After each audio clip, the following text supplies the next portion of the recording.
ನಮಸ್ಕಾರ. ಗೌರಿ ಶಕ್ಕಿ ಸ್ಟುಡಿಯೋದ ಈ ವಿಶೇಷ ಸಂದರ್ಶನ ಸರಣಿಯ ಕಾರ್ಯಕ್ರಮಕ್ಕೆ ನಿಮಗೆಲ್ಲ ಸ್ವಾಗತ. ನಾನು ಗೌರಿ ಶಕ್ಕಿ.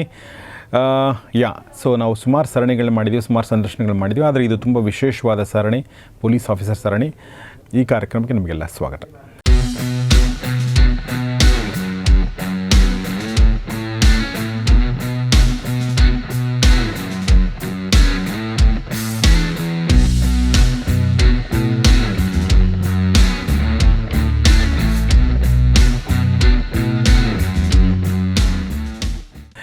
ಇವತ್ತು ನಮ್ಮೊಂದಿಗಿದ್ದಾರೆ ಮತ್ತೊಮ್ಮೆ ನಿವೃತ್ತ SP ಉಮೇಶ್ SK ಅವರು. ಸರ್, ನಿಮಗೆ ಸ್ವಾಗತ ಮತ್ತು ನಮಸ್ಕಾರ. ಮೊದಲನೇದಾಗಿ ನಾನು ಖುಷಿ ವಿಚಾರ ಹೇಳಲೇಬೇಕು. ಇವತ್ತಿನ ಎಪಿಸೋಡ್ 50ನೇ ಎಪಿಸೋಡ್. ಸರ್, ಅಂದರೆ ನಾವು ಯಾವುದೇ ಸರಣಿ ಮಾಡಿದಾಗಲೂ ಕೂಡ ಒಂದಷ್ಟು ಆಗುತ್ತೆ ಅಂತ ಅಂದ್ಕೊಂಡಿರ್ತೀವಿ, ಆದರೆ 50 ಆಗುತ್ತೆ ಅಂತ ನಾವು ಯಾವುದೂ ಅಂದ್ಕೊಂಡಿರಲ್ಲ. ಆದರೆ ಇವತ್ತು 50ನೇ ಸರಣಿ 50ನೇ ಎಪಿಸೋಡ್ ಮಾಡ್ತಾರೆ, ತುಂಬ ಖುಷಿ ಆಗ್ತದೆ. ಸರ್, ತುಂಬ ಥ್ಯಾಂಕ್ ಯು ವೆರಿ ಮಚ್ ನಿಮಗೆ. Thank you sir. Because of ಅವನು ಹಂಗೆ ಹೇಳೋದಕ್ಕೆ ಅವ್ನು ಬದುಕ್ಬಿಟ್ಟ. ಅವನು ಇಲ್ಲ ಅಂದಿದ್ರೆ ತನ್ವೀರ್ ಯಾವಾಗ ನೋ ಮೋರ್. ಆ್ಯಕ್ಚುಲಿ ಹಂಗೆ ರೌಡಿಸಮ್ಗಳಲ್ಲಿ ಒಬ್ಬ ದೊಡ್ಡವನಾಗೋದು ಇದೇ ಥರನೇ. ಪುಷಪ್ ಮಾಡ್ತಾನೆ, ಸುಮ್ಮನೆ ಇರೋ ಅಂದರೆ ಬೇರೆಯವರು ಇರ್ತಾರಲ್ಲ, ಅವ್ರಿಗೆ ಹೊರಗಡೆಯಿಂದ ಅಟ್ಯಾಕ್ ಮಾಡ್ತಾ ಇರ್ತಾರೆ, ಅವರು ಹೊಡೆದು ಬಿಡ್ತಾರೆ. ಅವಾಗ ಇವನು ಸಿಗಾಕೊಳ್ತಾನೆ. ಕೋಳಿ ಫಯಾಸ್ ಕಡೆ ಯಾರು ಮರ್ಡರ್ ಆಗಿರ್ತಾರಲ್ಲ, ಅವ್ರ ಗ್ಯಾಂಗ್ನು ಇವ್ರಿಗೆ ಅಟ್ಯಾಕ್ ಮಾಡ್ಬೋದು, ಗ್ಯಾರಂಟಿ ಹೊಡಿತಾರೆ ಅನ್ನುವಂಥದ್ರಲ್ಲಿ ಇವರೆಲ್ಲ ದೊಡ್ಡ ಕೋಟೆ ಕಟ್ಕೊಬಿಡ್ತಾರೆ. ಆಲ್ಮೋಸ್ಟ್ 99 ಮತ್ತು 2000ಗೆ ಕಲರ್ ಇವ್ರ ರೌಡಿಸಮ್ಗಳದ್ದು ಒಂದು ಪೀಕಿಗೆ ಬರ್ತದೆ.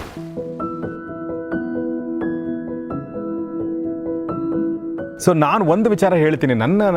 ನನ್ನ ಬದುಕಲ್ಲಿ ಏನು ಸಣ್ಣದಾಗಿ ಬದಲಾವಣೆ ಅಂತ ಅನ್ನೋದಕ್ಕಿಂತ ಏನು ಒಂದು ಅರಿವಾಗಿದೆ ನನಗೆ ಅನ್ನೋದ್ರ ಬಗ್ಗೆ. ಅಂದರೆ ಉಮೇಶ್ ಸರ್ ಸರಣಿ ಶುರು ಮಾಡಿದ ಮೇಲೆ ಮೊದಲನೇದಾಗಿ ಒಬ್ಬ ಜರ್ನಲಿಸ್ಟ್ ಆಗಿದ್ದರೂ ಕೂಡ ನಾನು ಕ್ರೈಮ್ ಜರ್ನಲಿಸಮ್ ಎಂದೂ ಮಾಡಿರಲಿಲ್ಲ. ಸೊ ಹೀಗಾಗಿ ಈ ಲೋಕಕ್ಕೆ ಸ್ವಲ್ಪ ಅದ್ರ ಬಗ್ಗೆ ನಾಲೆಜ್ ಕಡಿಮೆನೇ ಇತ್ತು, ಓದಿದ್ದು ತಿಳ್ಕೊಂಡದ್ದು ಅಷ್ಟೇ. ಬಟ್ ಈ ಥರ ನೇರವಾಗಿ ಕೂತ್ಕೊಂಡು ಮಾತಾಡಿ ತುಂಬ ಕಡಿಮೆ ಇತ್ತು. ಸೊ ನನಗೆ ಈ 50 ಅಥವಾ 49 ಎಪಿಸೋಡ್ಗಳು ಮಾಡ್ತಾ ಗೊತ್ತಾಗಿದ್ದೇನೆಂತಂದರೆ, ನಮ್ಮ ಜನ ಎಷ್ಟು ಸಂಕಷ್ಟದಲ್ಲಿದ್ದಾರೆ, ಎಷ್ಟು ತೊಂದರೆಗಳಲ್ಲಿದ್ದಾರೆ, ಎಷ್ಟು ತಾವೇ ತೊಂದರೆಗಳನ್ನ ಸೃಷ್ಟಿ ಮಾಡ್ಕೊಂಡಿದ್ದಾರೆ, ಎಷ್ಟು ಬೇರೆಯವ್ರ ತೊಂದರೆಗಳು ಅವ್ರಿಗೆ ಕೊಡ್ತಾರೆ, ಎಷ್ಟು ಇನ್ನೂ ಕೂಡ ನಮ್ಮ ಸರ್ಕಾರ, ನಮ್ಮ ಆಡಳಿತ ವ್ಯವಸ್ಥೆ ಎಷ್ಟು ದುರ್ಬಲ ಇನ್ನೂ ಕೂಡ. When it comes to a common man, ಒಬ್ಬ ಸಾಮಾನ್ಯ ವ್ಯಕ್ತಿಗೆ ಸಂಬಂಧಪಟ್ಟಂತೆ ನಮ್ಮ ಪೊಲೀಸ್ ವ್ಯವಸ್ಥೆ, ನಮ್ಮ ಅಡ್ಮಿನಿಸ್ಟ್ರೇಷನ್, ನಮ್ಮ ಸರ್ಕಾರಗಳು ಇನ್ನೂ ಕೂಡ ಹೋಗಿ ಸಾಂತ್ವನ ಹೇಳಿ ಸರಿ ಮಾಡುವಂಥ ಅದು ಇಲ್ಲ ಅಂತ ನನಗೆ ಭಾಳ ಸಲ ಅನಿಸುತ್ತೆ. ಯಾಕೆಂದರೆ ಅಷ್ಟೊಂದು ಫೋನ್ಗಳು ನನಗೆ ಬಂದಿದೆ. ಸೊ ಉಮೇಶ್ ಸರ್ ಅಂಥವ್ರ ಸಂತತಿ ತುಂಬ ಜಾಸ್ತಿ ಆಗಬೇಕಂತ ಅನಿಸುತ್ತೆ. ಬಹುಶಃ ಪ್ರತಿಯೊಂದು ಸ್ಟೇಷನಲ್ಲೂ ಉಮೇಶ್ ಸರ್ ಅಂತ ಇದ್ದರೆ ಬಹುಶಃ ಏನು ಫೋನ್ಗಳು ಬರ್ತಾ ಇದೆಯಲ್ಲ ಇವತ್ತು ನನಗೆ, ಆ ಫೋನ್ಗಳು ತುಂಬ ಕಡಿಮೆ ಆಗುತ್ತೆ ಅಂತ ನನಗನ್ಸುತ್ತೆ. ಸೊ ಸರ್, ನೀವು ಹೇಳಿ ಸರ್, ನಿಮಗೆ ಈ ಒಂದು 49 ಸರಣಿ 50ನೇ ಎಪಿಸೋಡು ನಿಮಗೆ ಹೇಗೆ ಅನ್ನಿಸ್ತು? ನಿಮಗೂ ಫೀಡ್ಬ್ಯಾಕ್ ಬಂದಿರುತ್ತೆ, ಅದ್ರ ಬಗ್ಗೆ ದಯವಿಟ್ಟು ಹೇಳಿ ಸರ್. ಸರ್, ನನಗೆ ಈ ವಿಚಾರದಲ್ಲಿ ಯಾವಾಗ ನಾವು ಮಾತಾಡೋಕೆ ಶುರು ಆದಮೇಲೆ, ಈಗ ನಾವಿಷ್ಟು ನಮ್ಗೆ ಗೊತ್ತೂ ಆಗಿಲ್ಲ ಎಷ್ಟು ನಾವು ಎಪಿಸೋಡ್ ಮಾಡಿದ್ದೀವಿ, ಎಷ್ಟು ಮಾತಾಡಿದ್ದೀವಿ. ನಾವು ಸಬ್ಜೆಕ್ಟ್ ಬಗ್ಗೆ ಮಾತಾಡ್ಕೊಂಡು ಹೋಗಿದ್ದೀವಿ. ಈ ಸಬ್ಜೆಕ್ಟ್ಗಳು ನಮಗೆ ಇದರಿಂದ ನನ್ನ ಪೊಲೀಸ್ ಅವ್ರಿಗೆ ತುಂಬ ಸಹಾಯ ಆಗ್ತವೆ, ಮತ್ತು ನಮ್ಮ ಪೊಲೀಸ್ನವರು ಇದನ್ನು ಕೇಳಿಸ್ಕೊಳ್ತಾರೆ. ಮತ್ತು ಇದರಲ್ಲಿ ಕೆಲವಷ್ಟಾದ್ರೂ ಅವರು ಇದರಲ್ಲಿ ಅವ್ರು ಅಳವಡಿಸ್ಕೊಂಡ್ರೆ ನಮ್ಮ ಸಾರ್ವಜನಿಕರ ಮಧ್ಯೆ ನಾವು ಎಷ್ಟು ಚೆನ್ನಾಗಿ ಪೊಲೀಸ್ ಕೆಲಸ ಮಾಡ್ಬೋದು. ಮತ್ತು ಪೊಲೀಸ್ಗೆ ತುಂಬ ಒಳ್ಳೆ ಜನ ಬುದ್ಧಿವಂತರು ಬರ್ತಕ್ಕಂಥದ್ದು, ಮತ್ತು ಸಾಂತ್ವನಾಗಿ ಹೇಳೋದಕ್ಕೆ ಅವ್ರಿಗೆ ಪೇಷನ್ಸ್ ಇರ್ತಕ್ಕಂಥ ಜನ ಉಟ್ಕೊಳ್ತಾರೆ ಅನ್ನುವಂಥದ್ದು ಮೊದಲನೇ ನನ್ನ ಈ ಒಂದು ಎಪಿಸೋಡ್ ಮಾಡ್ತಾ ಇರುವಂಥದ್ದು ನನ್ನ ಮೇಯ್ನ್ ಕಂಟೆಂಟೇ ಅದು ಸರ್. ಅಂದರೆ ನಾನು ಪೊಲೀಸ್ ವ್ಯವಸ್ಥೆಗೆ ತುಂಬ ಚೆನ್ನಾಗಿರ್ತಕ್ಕಂಥ ಜನ ಬರಬೇಕು. ಅಂದರೆ ನಮ್ಮ ಪೊಲೀಸ್ ಅಂದರೆ ಈಗಿರಬೇಕು, ನಮ್ಮ ಕರ್ನಾಟಕ ರಾಜ್ಯ ಪೊಲೀಸ್ ಅಂದರೆ ಒಳ್ಳೆಯಲ್ಲೇ ಬೆಸ್ಟ್ ಅನ್ನಬೇಕು ಅನ್ನೋ ಮನೋಭಾವನೆ ನಮಗೆ. ಆ ಕಾರಣಕ್ಕೆ ನಾವೆಲ್ಲ ಸೇರಿ ಚೆನ್ನಾಗಿ ಪೊಲೀಸ್ ಕೆಲಸ ಮಾಡಿದ್ರೆ ಖಂಡಿತವಾಗ್ಲೂ ಆಗ್ತದೆ. ಈ ಎಪಿಸೋಡ್ ಮಾಡಾದ್ಮೇಲೆ ನನಗೆ ಸರ್, ನಾನೊಂಥರ ಈ ಸೋಷಿಯಲ್ ವೆಲ್ಫೇರ್ ಡಿಪಾರ್ಟ್ಮೆಂಟ್ ಥರ ಆಗ್ಬಿಟ್ಟಿದ್ದೀನಿ ಸರ್. ನನಗೆ ಪೊಲೀಸಲ್ಲಿದ್ದಾಗ ನಾನು ಬೇರೆ ಥರವಾದಂಥ ಬರ್ತಿತ್ತು ಫೋನ್ಗಳು, ಯಾವುದೂ ಫೋನ್ಗಳನ್ನ ನಾನು ನೆಗ್ಲೆಕ್ಟ್ ಮಾಡ್ತಾ ಇರಲಿಲ್ಲ. ಬಟ್ ಈಗ ಭಾಳ ನೊಂದವರ ಜಾಸ್ತಿ ಸರ್. ನಮ್ಮಲ್ಲಿ ಭಾಳ ನಮ್ಮದೆಲ್ಲ ಲಿಮಿಟೆಡ್ ಜ್ಯೂರಿಸ್ಡಿಕ್ಷನ್ನು, ನಾವೇನು ತುಂಬ ದೊಡ್ಡ ಅಧಿಕಾರಿಗಳೇನಾಗಿರಲಿಲ್ಲ, ಭಾಳ ದೊಡ್ಡ ಅಧಿಕಾರಿ ಆಗಿರಲಿಲ್ಲ. ಆ ಕಾರಣಕ್ಕೆ ನಮ್ಮ ಲಿಮಿಟೇಷನ್ಗೆ ಸಂಬಂಧಪಟ್ಟಂಗೆ ಮತ್ತು ನಂಗೆ ಗೊತ್ತಿರ್ತಕ್ಕಂಥವ್ರು, ಹಾಗೆ ಸ್ವಲ್ಪ ನನ್ನ ಬಗ್ಗೆ ತಿಳ್ಕೊಂಡಿರ್ತಕ್ಕಂಥವ್ರು ಫೋನ್ ಮಾಡುವಂಥದ್ದು, ಮತ್ತು ಇದ್ರ ಬಗ್ಗೆ ಅವರು ನಾನು ಏನು ಮಾಡಬೇಕು ಮತ್ತು ಅವ್ರು ಏನು ಮಾಡಬೇಕು ಅಂತ ಹೇಳ್ತಾ ಇದ್ದದ್ದೇ ಹೊರತು ಈಗ ರಾಜ್ಯವ್ಯಾಪಿ ಆಗೋಗ್ಬಿಟ್ಟಿದೆ ಸರ್. ನನ್ನ ಫೋನು ಒಂಥರ ಎಕ್ಸ್ಚೇಂಜ್ ಆದಂಗೆ ಆಗ್ಬಿಟ್ಟಿದೆ, 100 ಆದಂಗೆ ಆಗ್ಬಿಟ್ಟಿದೆ ನಂದು. ನಾನೇನು ತಲೆ ಬಿಸಿ ಏನು ಮಾಡ್ಕೊಳಕ್ಕಾಗಲ್ಲ, ಯಾಕೆಂದರೆ ನಾನು ರಿಟೈರ್ಡ್ ಆಗಿರೋದ್ರಿಂದ ನನಗೆ ತಾಕತ್ತು ಇದೆ ಫೋನ್ಗಳೆಲ್ಲ ತೊಗೊಳ್ಳುವಂಥದ್ದು, ಅವ್ರ ಸಮಸ್ಯೆಗಳನ್ನ ಕೇಳುವಂಥದ್ದು, ಅವ್ರ ಸಮಸ್ಯೆಗೆ ಏನು ಹೇಳ್ಬೋದು, ಇಲ್ಲ ಎಲ್ಲಿಗೆ ಹೋಗಬೇಕು, ಯಾಕೆ ಪರಿಹಾರ ಯಾಕೆ ಮಾಡ್ಕೋಬೇಕು, ಯಾಕೆ ನೀವು ಅದ್ರ ಬಗ್ಗೆ ಸ್ಟ್ರೆಸ್ ಒಳಗಡೆ ಸಿಗಾಕೊಳ್ಳದೆ ಇರುವಂಥದ್ದು, ಮತ್ತು ಅದನ್ನೇ ನೀವು ದೊಡ್ಡದಾಗೆ ಬೆಟ್ಟದ ಥರ ತಿಳ್ಕೊಂಡು ನೀವು ಏನೋ ತಿಂದುಬಿಡ್ತದೆ ಅನ್ನುವಂಥದ್ದನ್ನ ನೀವು ಹೇಗೆ ಮಾಡ್ಕೋಬಾರ್ದು ಅನ್ನುವಂಥದ್ದನ್ನ ನಾನು ಭಾಳ ತುಂಬ ಜನಕ್ಕೆ ಮಾತಾಡ್ತಾ ಇದ್ದೀನಿ ಸರ್. ಅದನ್ನು ಹೇಗೆ ಬಗೆಹರಿಸ್ಕೋಬೇಕು ಅಂತದನ್ನು ಸಹ ನನಗೆ ಎಷ್ಟು ಸಾಧ್ಯವೋ ಅಷ್ಟನ್ನ ಅವ್ರಿಗೆ ಕನ್ವಿನ್ಸ್ ಮಾಡಿ ಹೇಳ್ತಾ ಇದ್ದೀನಿ. I am very happy sir, because at least ಇಷ್ಟು ಮೊದಲಿರಲಿಲ್ಲ. ನಾನು ಪೊಲೀಸ್ ಒಳಗಡೆ ಇದ್ದಾಗ ಬರ್ತಾ ಇಲ್ಲ ಬೇರೆ ಬೇರೆ ಜನ ಎಲ್ಲ ನನಗೆ ಫೋನ್ ಅಂದರೆ ಇಡೀ ರಾಜ್ಯದ ಮೂಲೆಗಳಿಂದ, not only Bangalore city, not only Karnataka sir, India ಅಂದರೆ ಬೇರೆ ಬೇರೆ ದೇಶಗಳಿಂದ, ಫಿನ್ಲ್ಯಾಂಡು, USA, ಯುರೋಪಿಯನ್ ಕಂಟ್ರೀಸ್ಗಳು, ಅಲ್ಲಿ ಎಲ್ಲ ಸೀರಿಯಲ್ಗಳನ್ನ ಅಲ್ಲಿ ನೋಡಿ ಸರ್ ಇದೀಗಿತ್ತ ನನಗೂ ಆಗಿತ್ತು ಸರ್, ಭಾಳ ಎಕ್ಸ್ಪೀರಿಯನ್ಸಸ್ಗಳು ಶೇರ್ ಮಾಡ್ಕೊಳ್ತಾರೆ. ಇಡೀ ವರ್ಲ್ಡ್ ಸಂಬಂಧಪಟ್ಟಂಗೆ ಇದೇನಪ್ಪ ಇದು 50 ದಿವಸದಲ್ಲಿ ಸಣ್ಣದಾಗ್ಬಿಡ್ತಾ ಪ್ರಪಂಚ ಅನ್ನೋ ಥರ ಹೋಗ್ಬಿಟ್ಟಿದೆ ನನಗೆ. ಅಷ್ಟೊಂದು ಇದನ್ನು ಜನಗಳು ನೋಡ್ತಾ ಇದ್ದಾರೆ, ಮತ್ತು ಜನಗಳು ನನಗೆ ಜೊತೆ ಕಾಂಟ್ಯಾಕ್ಟ್ ಮಾಡ್ತಾ ಇದ್ದಾರೆ. ಇಲ್ಲಿ ಈ ಜನ್ಮದಲ್ಲಿ ಸಾಧ್ಯ ಆಗ್ತಿರಲಿಲ್ಲ ನನಗೆ ಯಾಕೆ ಸಂಬಂಧ ಇರ್ತಿತ್ತು, ನಾನು ಕಾಂಟ್ಯಾಕ್ಟ್ ಮಾಡುವಂಥದ್ದು ಅವಶ್ಯಕತೆಯೂ ಬರ್ತಾ ಇರಲಿಲ್ಲ. ಆ ಕಾರಣಕ್ಕೆ ನಂಗೆ ತುಂಬ ಖುಷಿನೂ ಆಗ್ತಾಯಿದೆ. ಬಟ್ ನಾನು ಎಷ್ಟೊತ್ತಲ್ಲಿ ಫೋನ್ ಮಾಡಿದ್ರು ನನಗೆ ಎಷ್ಟು ಸಾಧ್ಯನೋ ಅಷ್ಟನ್ನ ಸಹಾಯ ಮಾಡೋದಕ್ಕೆ ನಾನು ಪ್ರಯತ್ನ ಪಡ್ತಾ ಇದ್ದೀನಿ sir. I am very happy. ಈ 50ನೇ ಒಂದು ಎಪಿಸೋಡ ನನಗೆ ತುಂಬ ಖುಷಿ ಅನ್ನಿಸ್ತು. ಏನಿದೆ ಸರ್, ನಾವೇನು ನನ್ನ ಕಥೆಗಳಿಗೆ ಸಂಬಂಧಪಟ್ಟಂಥ ನನ್ನ ಭಂಡಾರ ಏನಿದೆ ಪುಸ್ತಕದಲ್ಲಿ ಅದನ್ನು ನಾನು ಹೇಳಿಲ್ಲ, ಅದೇನೋ 1-2 ಹೇಳಿರ್ಬೋದು. ಆ ಕಾರಣಕ್ಕೆ ದಯಮಾಡಿ ಅವ್ರ ಪುಸ್ತಕ ಓದುವಂಥವ್ರು ನನಗೆ ಇನ್ನೂ ಪುಸ್ತಕ ಈಗ ಬರೀರಿ ಸರ್ ಅಂತೇಳಿ ಮುಂದಿನ ಎಡಿಷನ್ ಇನ್ನೂ ಅದ್ಭುತವಾಗಿ ಅದನ್ನು ಬರೀತಕ್ಕಂಥದ್ದು ಮಾಡ್ತೀನಿ ನಾನು ಖಂಡಿತವಾಗ್ಲೂ. ಆ ಕಾರಣಕ್ಕೆ ಪುಸ್ತಕ ಓದೋದು ಮಾತ್ರ ಮರಿಬಾರ್ದು, ಯಾಕೆಂದರೆ ನಾವು ಓದಿದ್ರೇ ನಮ್ಗೆ ಜೀವನದಲ್ಲಿ ಬುದ್ಧಿ ಬರೋಕ್ಕೆ ಸಾಧ್ಯ ಆಗೋದು. ಯಾಕೆಂದರೆ ನಾವು ಅದನ್ನು ನಂಬ್ಕೊಂಡಿರ್ತಕ್ಕಂಥವ್ರು. ಆ ಕಾರಣಕ್ಕೆ ಬುದ್ಧಿವಂತರಾಗಬೇಕು ಅಂದರೆ ಪುಸ್ತಕ ಓದಬೇಕು. ಕೇಳೋದಾದ್ಮೇಲೆ ಪುಸ್ತಕ ಓದಬೇಕಲ್ಲ, ಏನು ಓದಲಿಲ್ಲ ಅಂದರೆ ಏನು ಸಾಧ್ಯನೇ ಆಗೋದಿಲ್ಲ. ಆ ಕಾರಣಕ್ಕೆ ನಾನು ಐ ವಿಟ್ನೆಸ್ ಪುಸ್ತಕನ ಖಂಡಿತವಾಗ್ಲೂ ನೀವು ಓದಿ, ಅದ್ರಲ್ಲಿ ದಯಮಾಡಿ ನಂಗೆ ತಿಳಿಸಿ. ನೀವು ತುಂಬ ಚೆನ್ನಾಗಿರ್ತಕ್ಕಂಥ ಕಥೆಗಳಿದ್ದಾವೆ, ನಾನು ನಿಮ್ಗೆ ಹೇಳ್ತಾ ಇರ್ತಕ್ಕಂಥವೆಲ್ಲ ಅದನ್ನು ಬಿಟ್ಟು ಹೇಳ್ತಾ ಇದ್ದೀನಿ. ಬೇರೆ ಸಣ್ಣ ಘಟನೆಗಳು ಮಾತ್ರ ನಿಮ್ಮ ಹತ್ರ ವಿವರಣೆ ಮಾಡ್ಕೊಂಡು ಬರ್ತಾ ಇದ್ದೀನಿ. ಸಮಾಜಕ್ಕೆ ಸಂಬಂಧಪಟ್ಟಂಥವು ಮತ್ತು ಪೊಲೀಸ್ ವ್ಯವಸ್ಥೆಗೆ ಸಂಬಂಧಪಟ್ಟಂಥವು ನಿಮ್ಮ ಜೊತೆ ಮಾತಾಡ್ತಾ ಇದ್ದೀನಿ. ಆ ಕಾರಣಕ್ಕೋಸ್ಕರ 50ನೇ ಎಪಿಸೋಡು ಭಾಳ ಸುಂದರವಾಗಿ ನಿಮಗೆ ಬೇರೆ ಇನ್ನು ನಮ್ಮ ಬೆಂಗಳೂರು ನಗರಕ್ಕೆ ಸಂಬಂಧಪಟ್ಟಂಗೆ ನಾನು ಮಾತಾಡಬೇಕಾಗಿದೆ. ಆ ಕಾರಣಕ್ಕೆ ಇದೊಂದು ಅಪಾರ್ಚುನಿಟಿ ನನಗೆ ತುಂಬ ಸಹಕಾರಿಯಾಗಿದೆ. Thank you very much sir. ಒಂದು ಹೇಳ್ಬಿಡ್ತೀನಿ ಪ್ರಶ್ನೆ ಕೇಳೋಕ್ಕಿಂತ ಮುಂಚೆ, ಭಾಳಷ್ಟು ಜನ ಸರ್ ಈ ಎಪಿಸೋಡ್ಗಳು ಹೀಗೆ ಕಂಟಿನ್ಯೂ ಆಗಲಿ ಅಂತ ಹೇಳ್ತಿರ್ತಾರೆ. ಸೊ ನಿಮ್ಮ ಮನಸ್ಸಲ್ಲಿ ಏನಿದೆಯಲ್ಲ, ಇಷ್ಟು ಎಪಿಸೋಡ್ ಆಗಬೇಕು ಅಂತ ಹೇಳಿ ಅಷ್ಟು ಎಪಿಸೋಡ್ಗಳನ್ನ ನಾವು ಮಾಡ್ತೀವಿ. ಅದು ಎಷ್ಟು ಎಪಿಸೋಡ್ ಅಂತ ಹೇಳಲ್ಲ, ಬಟ್ ನಿಮ್ಮ ಮನಸ್ಸು ಅಂದರೆ ತುಂಬೋ ತನಕ ನಿಮಗೆ ನಾಲೆಜ್, ನಿಮ್ಮದೇನು ಹಂಗರ್ ಇದೆ ಅದೆಲ್ಲವೂ ತೃಪ್ತಿಯಾಗೋ ತನಕ, ಅವರಲ್ಲಿರೋ ಎಲ್ಲ ವಿಚಾರಗಳು ನಿಮಗೆ ತಿಳಿಸೋ ತನಕ ಈ ಸರಣಿ ಕಂಟಿನ್ಯೂ ಆಗುತ್ತೆ. ನೀವು ಅದ್ರ ಬಗ್ಗೆ ಬರೀ ಮಾಡ್ಕೊಳ್ಳೋ ಅವಶ್ಯಕತೆ ಇಲ್ಲ. ಸೊ ಒಂದೊಂದು ದಿನ ಯಾವುದೋ ಒಂದು ಸಣ್ಣ ಬ್ರೇಕ್ ಬರ್ಬೋದು, 1 ದಿನ 2 ದಿನ, ಬಟ್ ಆದರೆ ಕಂಟಿನ್ಯೂ ಖಂಡಿತ ಇದು ಹೋಗುತ್ತೆ. ಸೊ ಅದು ಹೇಳಲೇಬೇಕು. ಹೇಳಿಬಿಡ್ತೀನಿ, 100 ಎಪಿಸೋಡ್ಗಳ ಮಾಡ್ತೀವಿ, ಅದರಲ್ಲಿ ಏನು ಅನುಮಾನನೇ ಇಲ್ಲ. 100 ಎಪಿಸೋಡ್ಗಳು ಮಿನಿಮಮ್ ಮಾಡ್ತೀವಿ ಅಂತ ಅಂದ್ಕೊಂಬಿಟ್ಟಿದ್ದೀವಿ. ಅದಾದಮೇಲೆ ಗೊತ್ತಿಲ್ಲ, ಆಮೇಲೆ ನೋಡೋಣಂತೆ. ಬಟ್ ಈಗಂತೂ ಅದನ್ನು ನಾವು ಯೋಚನೆ ಮಾಡಿದ್ವಿ. ಸರ್, ಮೊದಲನೇದಾಗಿ ಇವತ್ತು ನಾನು ಕೇಳಬೇಕು ಅಂದ್ಕೊಂಡಿರೋ ಪ್ರಶ್ನೆ, ಒಂದು ಸಲ ನೀವು ಮಾತಾಡ್ತಾ ಈ ವೃಷಭಾವತಿ ನದಿ ಅಕ್ಕಪಕ್ಕದಲ್ಲಿನ ರೌಡಿಗಳ ಅಡ್ಡೆಗಳ ಬಗ್ಗೆ ನೀವು ಮಾತಾಡ್ತಾ ಇರಬೇಕಾದ್ರೆ ಒಂದು ರೆಫರೆನ್ಸಲ್ಲಿ ಒಂದು ಮಾತನ್ನು ಹೇಳಿದ್ರಿ, ಮುಸ್ಲಿಂ ಅಂಡರ್ವರ್ಲ್ಡ್ ಮತ್ತು ಹಿಂದೂ ಅಂಡರ್ವರ್ಲ್ಡ್. ಆ್ಯಕ್ಚುಲಿ ಅಂಡರ್ವರ್ಲ್ಡನ್ನು ನಾವು ಈ ಥರ ಧರ್ಮ ಆಧಾರಿತ ವಿಂಗಡಣೆ ಮಾಡೋದು ಎಷ್ಟು ಸರಿ ಅಂತ ನನಗೂ ಅನಿಸಿತ್ತು. ಆದರೆ ಡಿಫ್ರೆನ್ಸ್ ಇದೆ, ಹೀಗಾಗಿ ಅದನ್ನು ಮಾತಾಡಬೇಕಾಗಿದೆ. ಅವ್ರು ಹೇಳಿದ್ರು ಆ ಡಿಫ್ರೆನ್ಸ್ ಏನಿದೆ ಅಂಥೇಳಿ. ಸೊ ಅದು ಆ ಒಂದು ಅಂಡರ್ವರ್ಲ್ಡ್, ಮುಸ್ಲಿಂ ಅಂಡರ್ವರ್ಲ್ಡ್ ಮತ್ತು ಹಿಂದೂ ಅಂಡರ್ವರ್ಲ್ಡ್ 2 ಅಂಡರ್ವರ್ಲ್ಡ್ಗಳೇ. ಆದರೆ ಕೆಲವೊಂದು ಧರ್ಮಗಳಲ್ಲಿ ಏನು ವ್ಯಾಲ್ಯೂಗಳಿರ್ತಾವೋ ಅವು ಅಂಡರ್ವರ್ಲ್ಡಲ್ಲೂ ಕಾಣಿಸ್ಕೊಂಡಿರ್ತವೆ, ಕೆಟ್ಟ ವ್ಯಾಲ್ಯೂನೋ ಸರಿ ವ್ಯಾಲ್ಯೂನೋ. ಹೀಗಾಗಿ 2 ಬೇರೆ ಬೇರೆ ಆಗಿರ್ತವೆ ಅಂತ ನನಗನ್ಸುತ್ತೆ. ಸೊ ಇವತ್ತು ನಾನು ಕೇಳಬೇಕು ಅಂದ್ಕೊಂಡಿರೋ ಪ್ರಶ್ನೆ ಸರ್, ಹಿಂದೂ ಅಂಡರ್ವರ್ಲ್ಡಲ್ಲಿ ಅಂದರೆ ಏನು ರೌಡಿಗಳು ಇದ್ದರು, ಡಾನ್ಗಳು ಅನ್ಸ್ಕೊಂಡವ್ರು ಭಾಳಷ್ಟು ಜನ ಸತ್ತೋಗ್ಬಿಟ್ಟಿದ್ದಾರೆ. ಆದರೆ ಮುಸ್ಲಿಂ ಅಂಡರ್ವರ್ಲ್ಡಲ್ಲಿ ಭಾಳಷ್ಟು ಜನ ಏನು ನಾವು ಈ ದಿವಾನಲ್ಲಿ ಅಂಥವ್ರು, ಆಮೇಲೆ ಕೋಳಿ ಫಯಾಜ್ನಂಥವ್ರು, ಒಂದು 2-3 ಹೆಸರುಗಳನ್ನ ಬಿಟ್ಟರೆ ಉಳಿದಂಥ ಎಲ್ಲ ಡಾನ್ಗಳು ಏನು ಅಂದ್ಕೊಂಡಾರು ಎಲ್ಲರೂ ಹಾಗೇ ಇದ್ದಾರೆ. ಸರ್, ಏನು ಸರ್ ಇದಕ್ಕೆ ಕಾರಣ? ಸರ್, ಅಂಡರ್ ವರ್ಲ್ಡ್ ಸಂಬಂಧಪಟ್ಟಾಗೆ, ಯಾಕೆಂದರೆ ನಾನು ಫ್ಯಾಷನ್ ಅದರ ವಿರುದ್ಧವಾಗಿ ಕೆಲಸ ಮಾಡಿರ್ತಕ್ಕಂಥದ್ದು. ಅಂದರೆ ಅತ್ಯಂತ ಹೆಚ್ಚಿನ ಪೊಲೀಸ್ ಕೆಲಸನೇ ನಾನು ಇದ್ರ ವಿರುದ್ಧ ಮಾಡಿರುವಂಥದ್ದೇ. ನನ್ನ 31 ವರ್ಷ ಸರ್ವೀಸ್ನಲ್ಲಿ ನನ್ನ ಲೆಕ್ಕ 25 ವರ್ಷ ಇದರ ವಿರುದ್ಧವಾಗಿ ನಾನು ಕೆಲಸ ಮಾಡಿದ್ದೀನಿ ಬೆಂಗಳೂರು ನಗರದಲ್ಲಿ. ಟೆರರಿಸ್ಟ್ ಹಾಗೂ ಈ ಸಂಬಂಧಪಟ್ಟಂಥ ಅಂಡರ್ ವರ್ಲ್ಡ್ಗಳ ವಿರುದ್ಧವಾಗಿ. ನಾನು ನಿಮಗೆ colour rowdyism and black and white rowdyism ಅಂತ ಹೇಳಿ ಅಂತ. Black and white rowdyism is a different. ಅಂದರೆ ಅದೊಂದು ಸೆಟ್ ಆಫ್ ರೌಡಿಸಮ್.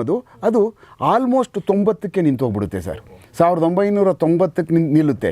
1990ರಿಂದ ಈಚೆಗೆ ಈ ಕಲರ್ ರೌಡಿಸಮ್ ಅಂದ್ರೆ 30 ವರ್ಷ ಆಯ್ತು ಆಲ್ಮೋಸ್ಟ್. ಹೌದು, ಆಲ್ಮೋಸ್ಟ್ 30 ವರ್ಷ ಆದಮೇಲೆ ಈ ಕಲರ್ ರೌಡಿಸಮ್ಗಳು ಶುರುವಾಯಿತು. ಅಂತ ಅಂದರೆ ಬೇರೆ ಬೇರೆ ಕಲ್ಚರ್ಡ್, ಅಂದರೆ ಒಂದು ವರ್ಗ ಸಾಮಾನ್ಯವಾಗಿ 1971ರಿಂದ 90ವರೆಗೂ ಆಲ್ಮೋಸ್ಟು ಬೇರೆ ಬೇರೆ ಬೆಂಗಳೂರು ನಗರ ಆಗ ವಿಸ್ತರಣೆ ಇರಲಿಲ್ಲ, ಭಾಳ ಸಣ್ಣ ಸಣ್ಣ ಸಣ್ಣ ಸಣ್ಣ ಸಣ್ಣ ಪ್ಯಾಕೆಟ್ಗಳಿದ್ದು. ಆವಾಗ ಆ ಕಾಲೋನಿಗಳೆಲ್ಲ ಮಾತ್ರನೇ ರೌಡಿಸಮ್ಗಳು ಮಾಡ್ತಕ್ಕಂಥದ್ದು, ಸಣ್ಣ ಸಣ್ಣ ಬೇರೆ ಬೇರೆ ವಿಚಾರಗಳಿಗೆ ಮರ್ಡರ್ಗಳಾಗ್ತಕ್ಕಂಥದ್ದು ಆಗ್ತಾ ಇತ್ತು. 80 ಆದಮೇಲೆ ಬೆಳವಣಿಗೆ ಆಗ್ತಾ ಬಂತು ಬೆಂಗಳೂರು, ಮತ್ತು ವಿಸ್ತಾರ ಆಗೋಕ್ಕೆ ಶುರುವಾಯಿತು. ಬೆಂಗಳೂರಿಗೆ ಬೇರೆ ಬೇರೆವಾದಂತಹ ಸಂಪನ್ಮೂಲಗಳು ಬರೋಕ್ಕೆ ಶುರುವಾಯಿತು. ಭಾಳ ಬೇರೆ ಕಡೆಯಿಂದ ಬರ್ತಕ್ಕಂಥದ್ದು ನೀವು ಯಾವುದೇ ತಗೊಳ್ಳಿ, ಯಾವುದೇ ಒಂದು ಇಲ್ಲಿಗೆ ಮಾರ್ಕೆಟಿಂಗ್ ಶುರುವಾಯಿತು, ಮತ್ತು ಆಯಿಲ್ ದಂಧೆಗಳು ಶುರುವಾದವು, ಮತ್ತು ಸಿಕ್ಕಾಬಟ್ಟೆ ಎಲ್ಲ ಬೇರೆ ಬೇರೆ ಬೆಂಗಳೂರಿನ ಆಕರ್ಷಣೆಗಳು 1980ನೇ ಇಸ್ವಿಯಿಂದ ರಿಯಲ್ ಎಸ್ಟೇಟಿಗೆ ಸಂಬಂಧಪಟ್ಟದ್ದು ವಿಸ್ತಾರ ಆಗ್ತಾ ಹೋಗ್ತು ಬೆಂಗಳೂರು ಸಿಟಿ ಸರ್. ಆ ಸಮಯದಲ್ಲಿ ನಾವು ಈಗಾಗಲೇ ಯಾಕೆಂದರೆ 90ರಿಂದ ಬಂದಾದಮೇಲೆ 90ರ ಹಿಂದಕ್ಕೆ ನಡೆದಿರ್ತಕ್ಕಂಥ ವಿಚಾರಗಳು ನಿಮ್ಗೆ ಗೊತ್ತಿರ್ಬೋದು. ಇವನು ಜಯರಾಜ್ ಮತ್ತು ಕೊತ್ವಾಲ್ದು ಅವ್ರದ್ದೇ ಒಂದು ಎರ, ಆ ಎರಾದಿಂದನೇ ಪ್ರಾರಂಭ ಹಿಂದೂ ರೌಡಿಗಳು ಒಂದು ಭಾಗದಲ್ಲಿ ಉಟ್ಕೊಂಡ್ರೆ, ಅಂದರೆ ಬೆಂಗಳೂರಿನ ಪಶ್ಚಿಮ, ಅಂದರೆ ಬೆಂಗಳೂರಿನ ಪಶ್ಚಿಮ, ಬೆಂಗಳೂರಿನ ಉತ್ತರ, ಬೆಂಗಳೂರು ದಕ್ಷಿಣ, ಅಂದರೆ ಮಧ್ಯಭಾಗ.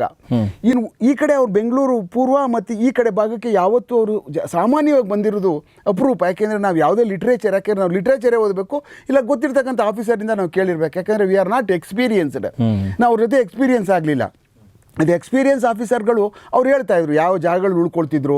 ಈಗ ವಿಲ್ಸನ್ ಗಾರ್ಡನ್ ಜಯರಾಜು ಈ ಮಧ್ಯಭಾಗದಲ್ಲಿ, ಇಲ್ಲಿಂದ ಆಚೆಗೆ ಅವ್ರದ್ದೆಲ್ಲ ಕನ್ನಡ ಏನು ನಮ್ಮ ಹಿಂದೂಗೆ ಸಂಬಂಧಪಟ್ಟಂಥವ್ರು ಉಳ್ಕೊಂಡಿದ್ರು. ಅದೇ ಸಮಯದಲ್ಲಿ ಶಿವಾಜಿನಗರದ ಕಡೆ ಇನ್ನೊಂದು ವರ್ಗ ಬೆಳವಣಿಗೆ ಆಗ್ತಾಯಿತ್ತು, ಕೋಳಿ ಫಯಾಜು. ಅಂದರೆ ಅಲ್ಲಿ ಒಂದು ಸಂತತಿ ಉಟ್ಕೋತು, ಯಾವುದು ಮುಸ್ಲಿಂ ಅಂಡರ್ವರ್ಲ್ಡ್ ಸಂತತಿ. ಏನು ಉಟ್ಕೊಳ್ತಾ ಅಲ್ಲಿ ಅಂದರೆ ಈ ಪೈಲ್ವಾನ್ಗಳ ಸಂತತಿಯಲ್ಲಿ. ಅಲ್ಲಿ ಮೊದಲನೇದಾಗಿ ಅವ್ರು ರೌಡಿಸಮ್ಗಳು ಉಟ್ಕೊಂಡಿದ್ದೇ ಒಂಥರ ಅಲ್ಲಿ ಅವ್ರದ್ದು ಈ ಪೈಲ್ವಾನ್ಗಳು. ಯಾರು ಪೈಲ್ವಾನ್ ಆಗ್ತಾನೋ ಆ ಪೈಲ್ವಾನ್ಗೆ ಸಂಬಂಧಪಟ್ಟಂಥ ಒಬ್ರಿಗೊಬ್ರಿಗೆ ಬಾಡಿ ಬೆಳೆಯುತ್ತೆ, ಹೀಗೋ ಬೆಳೆಯುತ್ತೆ.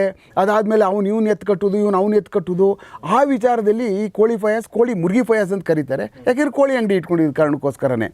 ಅಲ್ಲಿಂದನೇ ಅವ್ರದ್ದು 1982, 83, 84ರಿಂದ ಪ್ರಾರಂಭ ಆಗ್ತಕ್ಕಂಥದ್ದು ಬೆಳ್ಕೊಂಡು ಬಂದವರು. ಅವನು ಸಾಯುವವರೆಗೂ ಸಹ ಅದ್ರ ಮಧ್ಯದಲ್ಲೇ ಸಹ ತನ್ವೀರ್ ಬಂದ್ಬಿಡ್ತಾನೆ. ತನ್ವೀರ್ ಆಲ್ಸೋ ಅವ್ನು ಒಳ್ಳೆ ಫ್ಯಾಮಿಲಿ ಅವನು ಆ್ಯಕ್ಚುಲಿ. ಅವ್ನ ಬ್ರದರ್ ಒಬ್ಬರು ಮಸೀದಿಯ ಮೌಲ್ವಿ, ಇನ್ನೊಬ್ಬ ಒಳ್ಳೆ ಟೈಲರು. ಆಮೇಲೆ ಅವ್ರ ತಾಯಿನೂ ಸಹ ಭಾಳ ತುಂಬ ಸಿವಿಲೈಸ್ಡ್ ಕಲ್ಚರು. ಅವ್ರ ಮಿಸಸ್ಸು ಅಷ್ಟೇ. ಅವರು ಭಾಳ ಅವ್ರು ನೋಡಿದ್ರೆ ಅವ್ರ ಫ್ಯಾಮಿಲಿನಲ್ಲಿ ಇವನು ಹೆಂಗೆ ಬಂದ ಅನ್ನುವಂಥದ್ದೇ ನಮ್ಗೆ ಆಶ್ಚರ್ಯ ಸರ್. ಯಾಕೆಂದರೆ ನಾವು ಅವ್ರ ಮನೆಗೆ ಹೋದರೆ ಸರ್ ಅವ್ನ ಮಗನಿಗೊಬ್ಬನಿಗೆ ಪಾಪ ಕುರುಡ, ಅವನ ಮಗ, ಅವ್ರ ಮಿಸ್ಸಸ್ ಎಲ್ಲ ಭಾಳ ಸಿವಿಲೈಸ್ಡು. ನಮ್ಗೆ ಹೋದ ತಕ್ಷಣವೇ ಸಾಕು ಅವ್ರು ಪೊಲೀಸವರು ಏನಪ್ಪ ನನ್ನ ಮಗನ ವಿರುದ್ಧ ಕಂಟಿನ್ಯೂಸ್ ಆಗಿ ನಮ್ಗೆ ಈ ಥರ ನಿದ್ರೆ ಕೊಡದೆ ಹಿಂಗೆ ನಮ್ಗೆ ಕಷ್ಟ ಕೊಡ್ತಾರೆ ಎನ್ನುವಂಥದ್ದು ಅವ್ರ ಮನಸ್ಸಲ್ಲೇ ಬರ್ತಿರ್ಲಿಲ್ಲ. ಅವ್ರು ನಮ್ಮನ್ನ ಒಳಗಡೆ ಕರೀರಿ ಸರ್, ಬೈಟೋ ಸಾಬ್. ಅವ್ರು ಒಳಗಡೆ ಅವರು ಟೀ ತಗೊಬಂದು ಕೊಡೋದು. ಸಾರ್ ಕ್ಯಾ ಸಾಬ್, ಅಭಿ ಬರ್ತಾ ಇಲ್ಲ ಸಾಬ್, ಅಭಿ ಅದನ್ನ ಈ ಸಾಬ್ ಗರ್ಕೋ ಕಿದರೆ ಬಿ ಸಾಬ್, ಈ ಥರ ಕೇಳ್ಕೊಂಡೇ ಬರ್ತಿದ್ರು. ಇಲ್ಲಮ್ಮ ನಾವು ಬಂದಿದ್ದೀವಿ, ಏನು ಸಮಾಚಾರ, ಎಲ್ಲಾದರೂ ಹೇಳಿ ಬಂದೋದನ್ನ ಹಾಗೆ ಹೀಗೆ ಅಂತ ಹೇಳಿದಾಗ ನಮ್ಗೆ ಎಲ್ಲೋ ಒಂದು ಕಡೆ ಅನ್ನಿಸ್ಬಿಡ್ತಾಯಿತ್ತು. ಯಾಕೆ ಅಂತಂದರೆ ನಾವು ಸುಮಾರು 92, 93ರಿಂದ ಕಂಟಿನ್ಯೂಸ್, ನಾನು ಈಸ್ಟ್ ಭಾಗದಲ್ಲಿದ್ದಾಗಲಿಂದನೂ ಮಾಡ್ತಾಯಿದ್ದೀವಿ ನಾವು ಇದನ್ನೆಲ್ಲನೂ. ನಮಗೆಲ್ಲೋ ಅನ್ನಿಸ್ತಾ ಇತ್ತು, ಏನಿದು ಈ ಥರ ಮನೆಯಲ್ಲಿ ಹೆಂಗೆ ಉಟ್ಬಿಟ್ಟ ಇವನೊಬ್ಬ, ನಮಗೆ ಆಶ್ಚರ್ಯ ಆಗೋದು ಸರ್. ಆಮೇಲೆ ಬೇರೆ ಇದುವರೆಗೂ ಹಿಂದೆ ಮಾಡಿದ್ರಲ್ಲ, ಯಾಕೆಂದರೆ 84ನೇ ಇಸ್ವಿಯಿಂದ ಪ್ರಾರಂಭ ಆಗಿದೆ ತನ್ವೀರ್ದು ಕೆಲವಷ್ಟು ಕೇಸಸ್ಗಳಲ್ಲಿ ಹೊಡೆದಾಟಗಳು.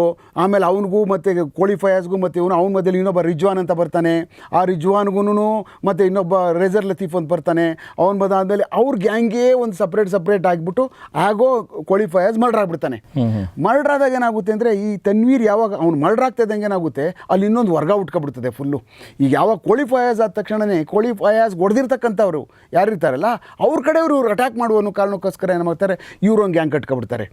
ಇನ್ನೇನು ಕಾರಣಕ್ಕೂ ಅಲ್ಲಿ ರೌಡಿಸಮ್ ಮುಟ್ಟಿದ್ದು ನಾವು ಇಷ್ಟೊಂದು ಓದಿದ್ದೀವಿ ಮತ್ತು ಇಷ್ಟೊಂದು ನೋಡಿದ್ದೀವಿ. ಹತ್ತಿರದೆಲ್ಲ ಅವ್ರದ್ದೆಲ್ಲ ದಾಖಲಾತಿಗಳ ಸಂಗ್ರಹಣೆ ಮಾಡಬೇಕಾದಾಗ, ಅವ್ರನ್ನ ಮಾತಾಡಿಸಿದಾಗ, ತುಂಬ ಇಂಟ್ರಾಗೇಟ್ ಮಾಡಿದಾಗ ಅವ್ರಿಗೆ ಅವ್ರು ರಿಯಲ್ ಅಂಡರ್ವರ್ಲ್ಡ್ಗೆ ಬರಬೇಕು ಅಂತ ಅನ್ನುವಂಥದ್ದು ತನ್ವೀರ್ನಲ್ಲಿ ಮನಸ್ಸಲ್ಲಿ ಎಲ್ಲೋ ನನಗಿಲ್ಲ. ಅವನೊಂದು ಸ್ವಲ್ಪ ಯಾಕೆಂದರೆ ಅವ್ರ ಮನೆ ಕಲ್ಚರ್ ಹಂಗಿತ್ತಲ್ಲ, ಒಂದು ಸ್ವಲ್ಪ ಒಂಚೂರು ಹಿಂದೇಟು ಹೊಡೆದಿದ್ದಾನೆ ಅವನು.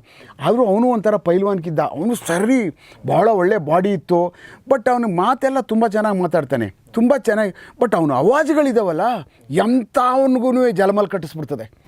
ಯಾಕೆಂದರೆ ನೀವು ರಿಯಲ್ಲಾಗ ತನ್ವೀರ್ನ ನೀವು ಎಷ್ಟೋ ಸಾರಿ ಇಂಟ್ರಾಗೇಷನ್ ಮಾಡಿ, ಎಷ್ಟು ಸಾರಿ ನಾವು ಹಿಡಿದಿದ್ದೀವಿ ಇಂಟ್ರಾಗೇಷನ್ ಮಾಡಿದ್ದೀವಲ್ಲ ತನ್ವೀರ್ನ, ಯಾವುದೇ ಸಮಯ ಮಾಡಿದಾಗ್ಲೂ ಸಹ ತನ್ವೀರ್ಗೆ ನೀವು ಈ ಥರ ಮಾತಾಡ್ತಾನೆ ತನ್ವೀರು. ಏನು ಮಾತಾಡ್ತಾನೆ ಸರ್? ಅಂದರೆ ನೀವು ಭಾಳ ಪಾಲಿಶ್ಡು, ತುಂಬ ಚೆನ್ನಾಗಿ, ಭಾಳ ಪೊಲೈಟಾಗಿ ಹಿಂಗೆ ಕೂತ್ಕೊಬಿಡ್ತಾನೆ ಬಂದು ಕೆಳಗಡೆ. ನಾವು ಇಲ್ಲಿ ಕೂತ್ಕೊಂಡ್ರೆ ಹತ್ರ ಬಂದ್ಬಿಟ್ಟು ಇಲ್ಲೇ ಬಂದು ಕೂತ್ಕೊಬಿಡ್ತಾನೆ. ನೀವೇನು ಇಂಟ್ರೋಗೇಟ್ ಮಾಡಿದ್ರೆ ಒಂದು ಅಕ್ಷರ ಸಹ ಮುಚ್ಕೊಳ್ಳಲ್ಲ ಅವನು. ಏನು ನಡೀತು ಡಿಟ್ಟೋ ಏನು ನಡೀತು ಅದನ್ನು ಸಂಪೂರ್ಣವಾಗಿ ಹೇಳ್ಬಿಡ್ತಾನೆ. ಓಹೋ, ಏನೇನು ನಡೀತು, ಯಾಕೆ ನಡೀತು, ಏನೇನಕ್ಕೆ ಮಾಡಿದ್ವಿ, ಏನು ಕಾರಣ, ಏನು ಹಿಂಗೆಲ್ಲ ಹೆಂಗೆ ಅಟ್ಯಾಕ್ ಆಯಿತು, ಅವ್ನು ಹೇಳೋದು ಮಾತ್ರ 100% ಸತ್ಯ ಇರ್ತಿತ್ತು. ನಮ್ಗೆ ಅನ್ನಿಸ್ತಿತ್ತು ಏನು ಇಷ್ಟೊಂದು ಸತ್ಯ ಹೇಳ್ಬಿಡ್ತಾನಲ್ಲ ಇವನು, ಇಂಥವನು ಒಬ್ಬ ಇದ್ದಾನಲ್ಲ ಹಂಗೆ. ಬಿಕಾಸ್ ಆಫ್ ಅವನು ಹಂಗೆ ಹೇಳೋದಕ್ಕೆ ಅವ್ನು ಬದುಕ್ಬಿಟ್ಟ ಅವನು. ಓಹೋ, ಇಲ್ಲ ಅಂದಿದ್ರೆ ತನ್ವೀರ್ ಯಾವಾಗ ನೋ ಮೋರ್ ಆ್ಯಕ್ಚುಲಿ. ಅವನು ಯಾವಾಗ ನಡೆದಿರುವಂಥದ್ದು ಪೊಲೀಸ್ ಆಫೀಸರ್ಗೆ ಸಿಗಾಕೊಂಡ ತಕ್ಷಣವೇ ಪೂರ್ಣ ಪ್ರಮಾಣದ 100% ನಾವು ಕನ್ವಿನ್ಸ್ ಆಗಿಬಿಡ್ಬೇಕು. ಯಾಕೆ ನಮ್ಮ ದಾಖಲಾತಿಗಳಿರ್ತಿತ್ತು, ನಮ್ಮ ಹತ್ರ ಬೇರೆ ಬೇರೆ ಪೆರಿಫೆರಿ ಎವಿಡೆನ್ಸಸ್ ಎಲ್ಲ ನಮ್ಮ ಹತ್ರ ಇರ್ತಿತ್ತು. ಅದೆಲ್ಲ ಕೇಳ್ಕೊಂಡ ತಕ್ಷಣವೇ ಕರೆಕ್ಟ್ ಹೇಳ್ತಾನಲ್ಲ ಅವನು. ಎಸ್, ಏನು ಸುಮ್ಮನೆ ಇವ್ನು ಯಾಕೆ ಹುಡುಕಿ ಹೋಗ್ಬೇಕು ನಾವು, ಸರಿ ಹೋಗ್ಬಿಡ ಕಳ್ಬಿಟ್ಟು ಮನೆ ಯಾಕೆ ಹಿಂಗೆ ಒದ್ದಾಡ್ತೀವಿ, ಮನೆ ಮಠ ಬಿಟ್ಬಿಟ್ಟು ಮಗ ನೋಡಿದ್ರು ಕುರುಡ, ಬೇಡ ಬಿಟ್ಟಾಕ್ಬಿಟ್ಟು ಜೀವನ ಮಾಡ್ಕೊಂಡು ಹೋಗೋ. ಇದೇನೋ ನಿಮ್ಮ ಅಣ್ಣ ನೋಡಿದ್ರೆ ಪಾಪ ಬೆಳಗ್ಗೆ ಬಂದು ನಿಂತ್ಕೋತಾರೆ. ಅಲ್ಲೇ ನಮ್ಮ ಇದರಲ್ಲೇ ಮೌಲ್ವಿ ನಮ್ಮ ಟಾಸ್ಕರ್ ಟೌನಲ್ಲಿ, ಏನೇ ಇಂತಿಂಥ ಒಳ್ಳೆಯವ್ರು ನಿಮ್ಮ ಅಣ್ಣ ತಮ್ಮದ್ರು ತಾಯಿ ಎಲ್ಲ ಇದ್ದಾರೆ, ಏನೇ ಇಂಥ ಆಸ್ತಿವಂತರು ನೀವೆಲ್ಲ, ಇಷ್ಟು ಬಿಸ್ನೆಸ್ ಮ್ಯಾನ್ಗಳು ಯಾಕೆ ಸರ್, ಏನು ಸರ್, ಏನು ಬದುಕು, ನಾನು ಮನೆಗೆ ಹೋದರೆ ಸಾಕು ಇರೋಕೆ ಆಗೋದಿಲ್ಲ ಸರ್. ನಾನು ಯಾರ್ಯಾರೋ ಏನೇನೋ ಹೇಳ್ತಾ ಇರ್ತಾರೆ ಸರ್ ಬಂದು. ಸರ್ ನಾನು ಇದು ಬಿಡಬೇಕು ಅಂತ ಮನೇಲಿ ಇದ್ಬಿಡ್ತೀನಿ ಸರ್, 2 ದಿವಸ 3 ದಿವಸ ಆದಮೇಲೆ ಇರೋಕ್ಕಾಗಲ್ಲ ಸರ್. ಅಂದರೆ ಆ ಮಟ್ಟಕ್ಕೆ ಅವನು ಕೆಲವಷ್ಟೆಲ್ಲ ಹೇಳ್ತಾನೆ ನಮಗೆಲ್ಲ ಕಿವಿಗೆ, ಹಂಗೆ ತುಂಬ್ತಾರೆ ಅವನಿಗೆ. ಏನು ನೀನೊಂಥರ ಮೌಲ್ವಿ ಆಗೋದಾ, ನೀನು ಎಲ್ಲ ಏನು ಕರೆಂಟ್ ಇಲ್ವಂತೆ, ನಿಂಗೆ ಬ್ಯಾಟ್ರಿ ಇಲ್ವಂತೆ, ಏನು ಅವರೆಲ್ಲ ಹಂಗೆ ಮೆರಿತಾ ಏನು ಇದು ಇವ್ನಿಗೆ ಹೋಗಿ ಒಂದು ಸಾರಿ ಒಂದು ಹೊಡೆದ ತಕ್ಷಣ ಪಂಪು ಎದ್ಬಿಡ್ತಾನೆ ಇವನು ಅಂತ, ಹಿಂಗೆ ಎದ್ಬಿಡ್ತಾನೆ ಅವನು. ಎದ್ಬಿಟ್ಟು ಬಂದ ಅಂದರೆ ಸಾಕು, ಒಂದು ಗಾಡಿ ಹಾಕ್ಕೊಂಡು ಬಂದು ಅವಾಜ್ ಹಾಕಿ ಚಿಂದಿ ಚಿತ್ರಾನ್ನ ಒಂದು ಎಲ್ಲ ಗ್ಯಾಂಗ್ಗೆ ಡಿವೈಡ್, ಈ ಥರ ಮನೋಭಾವ ಸ್ವಲ್ಪ ಅವನಿಗೆ. ಈ ವೈಲೆಂಟ್ ಮನೋಭಾವನೆ ಇತ್ತಲ್ಲ, ಅದು ಇವನ್ನ ಕೊನೆವರೆಗೂ ಕಾಡ್ತಾ ಬಂತು. ಇದು ಯಾಗಾಯಿತು ಅಂತಂದರೆ, ಬೆಂಗಳೂರಿನಲ್ಲಿ ನನ್ನ ಲೆಕ್ಕದಲ್ಲಿ ನೋಡಿರ್ತಕ್ಕಂಥ ಅತ್ಯಂತ ಜಾಸ್ತಿ ಇರ್ತಕ್ಕಂಥ ಕೇಸಸ್ಗಳು, ಅಂದರೆ ತುಂಬ ಕ್ರಿಮಿನಲ್ ಕೇಸಸ್ಗಳು ಇರ್ತಕ್ಕಂಥವ್ನು ಯಾರಾದರೂ ಒಬ್ಬ ರೌಡಿ ಇದ್ದಾನೆ ಅಂದರೆ ಅದು ತನ್ವೀರೇ. ಯಾಕೆ ಬದುಕಿರೋ ರೌಡಿ ಮೇಲೆ ತುಂಬ ಕೇಸಸ್ಗಳು ಅವನ ಮೇಲೆ, ಎಲ್ಲ ಕೇಸಸ್ಗಳು ಅವನ ಮೇಲಿದ್ದು, ಎಲ್ಲ ಕೇಸಸ್ಗಳು ಅಕ್ವಿಟ್ ಆಗವೆ ಅಂದರೆ ಒಂದು ಸಜಾ ಆಗದೆ ಇರುವಂಥವು ಕೇಸಸ್ಗಳು. ಅಷ್ಟು ಕೇಸಸಲ್ಲಿ ಅತ್ಯಂತ ಜಾಸ್ತಿ ಕ್ರಿಮಿನಲ್ ಕೇಸ್ಗಳು ತುಂಬ ಕೋರ್ಟ್ಗಳಿಗೆ ತುಂಬ ಜಾಸ್ತಿ ದಿವಸ ಜೈಲಲ್ಲಿದ್ದ ಅಂತಂದರೆ ನನ್ನ ಲೆಕ್ಕದಲ್ಲಿ ತನ್ವೀರೇ ಇರ್ಬೋದು. ಯಾಕೆ ಅಂತಂದರೆ ನಾವು ಹಲವಾರು ವರ್ಷಗಳ ಅವನ ವಿರುದ್ಧ ಕೆಲಸ ಮಾಡ್ಕೊಂಡು ಹೋಗ್ತಾ ಇರಬೇಕಂತಂದಲ್ಲಿ ನಮಗೆಲ್ಲ ದಾಖಲಾತಿಗಳು ಗೊತ್ತಾಗ್ಬಿಡ್ತದೆ, ಎಷ್ಟು ದಿವಸ ಅವನು ಒಳಗಡೆ ಇದ್ದ, ಎಷ್ಟು ದಿವಸ ಆಚೆ ಇದ್ದ, ಅವನು ಎಲ್ಲೆಲ್ಲಿ ಯಾರ್ಯಾರು ಗುಂಪು ಜೊತೆ ಇದ್ದ ಅಂದ್ಬಿಟ್ಟು ಅಂತ. ಇವನನ್ನು ನಾವು ಪ್ರಾರಂಭ 91, 92 ಪ್ರಾರಂಭ ಮಾಡಿದ್ವಿ. ಅದಕ್ಕೆ ಮೊದಲೇ ನಾವು ಪೊಲೀಸಲ್ಲಿ ನಾವು ಇರಲಿಲ್ಲ. ಅದಕ್ಕೆ ಮೊದಲೇ ಆಗಲೇ 1984ರಿಂದ ಅವನ ಮೇಲೆ ಕೇಸಸ್ ರಿಜಿಸ್ಟರ್ಗಳಾಗಿದ್ದವು. ಅವನು 84ರಿಂದ ಅಂದರೆ ಎಲ್ಲ ಹೊಡೆದಾಟಗಳು. ಸಾಮಾನ್ಯವಾಗಿ ನಾವು ಇವನ ದಾಖಲಾತಿಗಳನ್ನ ಎಲ್ಲ ಕಡೆ ಪೂರ್ಣ ಪ್ರಮಾಣದಲ್ಲಿ ನೋಡ್ಕೊಂಡು ಬಂದಾಗ ಎಲ್ಲೂ ಇವನಿಗೆ ಈ ಮರ್ಡರ್ಗಳಾಗಿದ್ದಾವೆ. ಈ ಮರ್ಡರ್ಗಳ ಸಿನಾರಿಯೋದಲ್ಲಿ ಎಲ್ಲೂ ಇವನು ಒಳಗಡೆ ಇದನ್ನು ತಗೊಂಡು ತಗೊಂಡು ಡೈರೆಕ್ಟಾಗಿ ಕತ್ತರಿಸ್ತಕ್ಕಂಥದ್ದು ಯಾರೇ ಅಸೋಸಿಯೇಟ್ ವಿಚಾರಣೆ ಮಾಡಿದಾಗಲೂ ಅಷ್ಟೇ ಆ ಸೀನಲ್ಲಿ ತನ್ವೀರ್ ಇರೋದಿಲ್ಲ. ಅಂದರೆ ಬ್ಯಾಟಿಂಗ್ ಮಾಸ್ಟರ್ ಅಂತ ಹೇಳ್ತಾರಲ್ಲ, ಬ್ಯಾಟಿಂಗ್ ಟೀಮಲ್ಲಿ ಇರೋದಿಲ್ಲ. ಇವನು ಪೆರಿಫೆರಿ ಇರ್ತಾರಲ್ಲ ಹುಡುಗರುಗಳು, ಅವರೇ ಹೋಗ್ಬಿಟ್ಟು ಹೊಡೆದಾಕ್ಬಿಡ್ತಾರೆ. ಅಂದರೆ ಇವನು ಪ್ಲಾನಿಂಗ್, ಅಂದರೆ ಇವನು ಕೆಲವಷ್ಟು ಬೇಡ ಹಾಕೊಂಡ್ರೋ, ಇವೆಲ್ಲ ಮಾಡೋದು ಬೇಡ, ಇದು ಹಿಂಗೆ ಆಗಲ್ಲ ಅಂದರೆ ಸುಮ್ಮನೆ ನಿಂಗೆ ಗೊತ್ತಾಗೋದಿಲ್ಲ, ಇದು ಬಿಡ್ತಾರ ಹಾಗೆ ಹೀಗೆ ಅಂತೇಳಿ ಗೊತ್ತಿಲ್ಲದೆ ಇರ್ತಕ್ಕಂಥ ಕೇಸಸ್ಗಳಿಗೆಲ್ಲ ಸಿಕ್ಕಾಕೊಬಿಡುವ ಅವನು. ಯಾಕೆ ನೀವು ಹುಡುಗ್ರೆ ಅಲ್ಲ, ಬೆಳಗ್ಗೆ ಹಿಂಗೆ ಮಾಡಿಬಿಟ್ರು ಅಂದರೆ ಮಾಡಿದ್ರ ನಮ್ಮ ಮಕ್ಕಳು ನಮ್ಮನ್ನು ತೊಳ್ಬಿಡ್ತಾರೋ ಜೈಲಿಗೆ, ನನ್ನ ಮಕ್ಕಳು ನಮ್ಗೆ ಹೇಳೋಕ್ಕಿಲ್ವೇನ್ರೋ, ಮಾಡಿಬಿಟ್ರೆ ಮನೆ ಬಿಟ್ಬಿಡ್ತಾನೆ. ಯಾಕೆಂದರೆ ಬಿಡೋದೇ ಇಲ್ವಲ್ಲ ಅವ್ನು ಹುಡುಗ್ರೆ ಎಲ್ಲ ಫುಲ್ಲು ಬೆಳಗ್ಗೆ ಅವನ ಜೊತೆಲಿ ಇರ್ತಾರೆ, ರಾತ್ರಿ ಹೋಗಿ ಮರ್ಡರ್ ಮಾಡಿಬಿಡ್ತಾರೆ. ಈ ಒಂದು ಒಳಗಡೆ ಪರಿಸ್ಥಿತಿಗೆ ಕಂಟ್ರೋಲ್ ಮಾಡೋಕ್ಕಾಗದೇ ಇರತಕ್ಕಂಥ ಪರಿಸ್ಥಿತಿಗೆ ಸಿಕ್ಕಾಕೊಬಿಡ್ತಾನೆ ಇವನು ಅವ್ನ ಗ್ಯಾಂಗಲ್ಲಿ. ಹಂಗೆ ರೌಡಿಸಮ್ಗಳಲ್ಲಿ ಒಬ್ಬ ದೊಡ್ಡವನಾಗೋದು ಇದೇ ಥರನೇ. ಇವನು ಸುಮ್ಮನೆ ಇರ್ತಾನೆ, ಸುಮ್ಮನೆ ಪುಷಪ್ ಮಾಡ್ತಾನೆ, ಸುಮ್ಮನೆ ಇರೋ ಅಂದರೆ ಬೇರೆಯವರು ಇರ್ತಾರಲ್ಲ ಅವ್ರಿಗೆ ಹೊರಗಡೆಯಿಂದ ಅಟ್ಯಾಕ್ ಮಾಡ್ತಾ ಇರ್ತಾರೆ, ಅವರು ಹೊಡೆದು ಬಿಡ್ತಾರೆ. ಅವಾಗ ಇವನು ಸಿಗಾಕೊಳ್ತಾನೆ. ಹೀಗೆ ಹಲವಾರು ಈ ಒಂದು ಬ್ಯಾಟಿಂಗ್ಗಳಲ್ಲಿ ಅಂದರೆ ಈ ಥರ ಮರ್ಡರ್ ಕೇಸಸ್ಗಳಲ್ಲಿ ತುಂಬ ಮರ್ಡರ್ಗಳು ಆಗಲಿಲ್ಲ ಇವರ ಕೇಸಸ್ಗಳಲ್ಲಿ. ಅಂದರೆ ಸುಮಾರು 80ರಿಂದ ಕ್ವಾಲಿಫೈಯರ್ಸ್ ಹೋಗ್ತಾನೆ. ಅದಾದಮೇಲೆ ರಿಜ್ವಾನ್ ಅಂತ ಬರ್ತಾನೆ, ಆಮೇಲೆ ಇನ್ನೊಬ್ಬ ಸುಹೇಲ್ ಅಂತ ಬರ್ತಾನೆ, ಶಾಕಿರ್ ಅಂತ ಬರ್ತಾನೆ, ಸಜ್ಜಾದ್ ಅಂತ ಬರ್ತಾನೆ, ಇಸ್ತಿಯಾಕ್ ಅಂತ ಬರ್ತಾನೆ, ಆಮೇಲೆ ದೋಬ್ಡಯೂಬ್ ಅಂತ ಬರ್ತಾನೆ, ಆಮೇಲೆ ಚಪ್ಪಲ್ ಹಮೀದ್ ಬರ್ತಾನೆ, ಆಮೇಲೆ ಟಿಂಕರ್ ಅಯ್ಯೂಬ್ ಬರ್ತಾನೆ, ಅದಾದಮೇಲೆ ಆಸಿಫ್ ಅಲಿಯಾಸ್ ಚೀಫ್ ಬರ್ತಾನೆ, ಆಸಿಫ್ ಅಲಿಯಾಸ್ ಡಲ್ಬ್ಲಾಕ್ ಆಸಿಫ್ ಬರ್ತಾನೆ, ಆಮೇಲೆ ಮುನೀರ್ ಬರ್ತಾನೆ, ತರಕಾರಿ ಖಲೀಲ್ ಬರ್ತಾನೆ, ಆಮೇಲೆ ಊಂಟ್ ಅಂತ ಬರ್ತಾನೆ.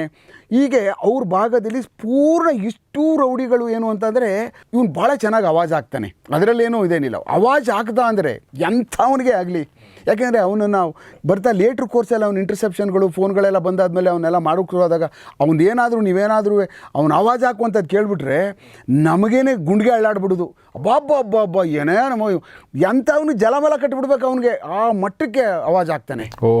ಅದೊಂದು ಅವನಿಗೆ ಚೆನ್ನಾಗಿ ಫೀಲ್ಡ್ ಮಾಡೋಕ್ಕಾಗಲ್ಲ, ಅವನು ಬ್ಯಾಟಿಂಗ್ ಮಾಡೋಕ್ಕಾಗಲ್ಲ ಫೋನ್ಗಳಲ್ಲಿ.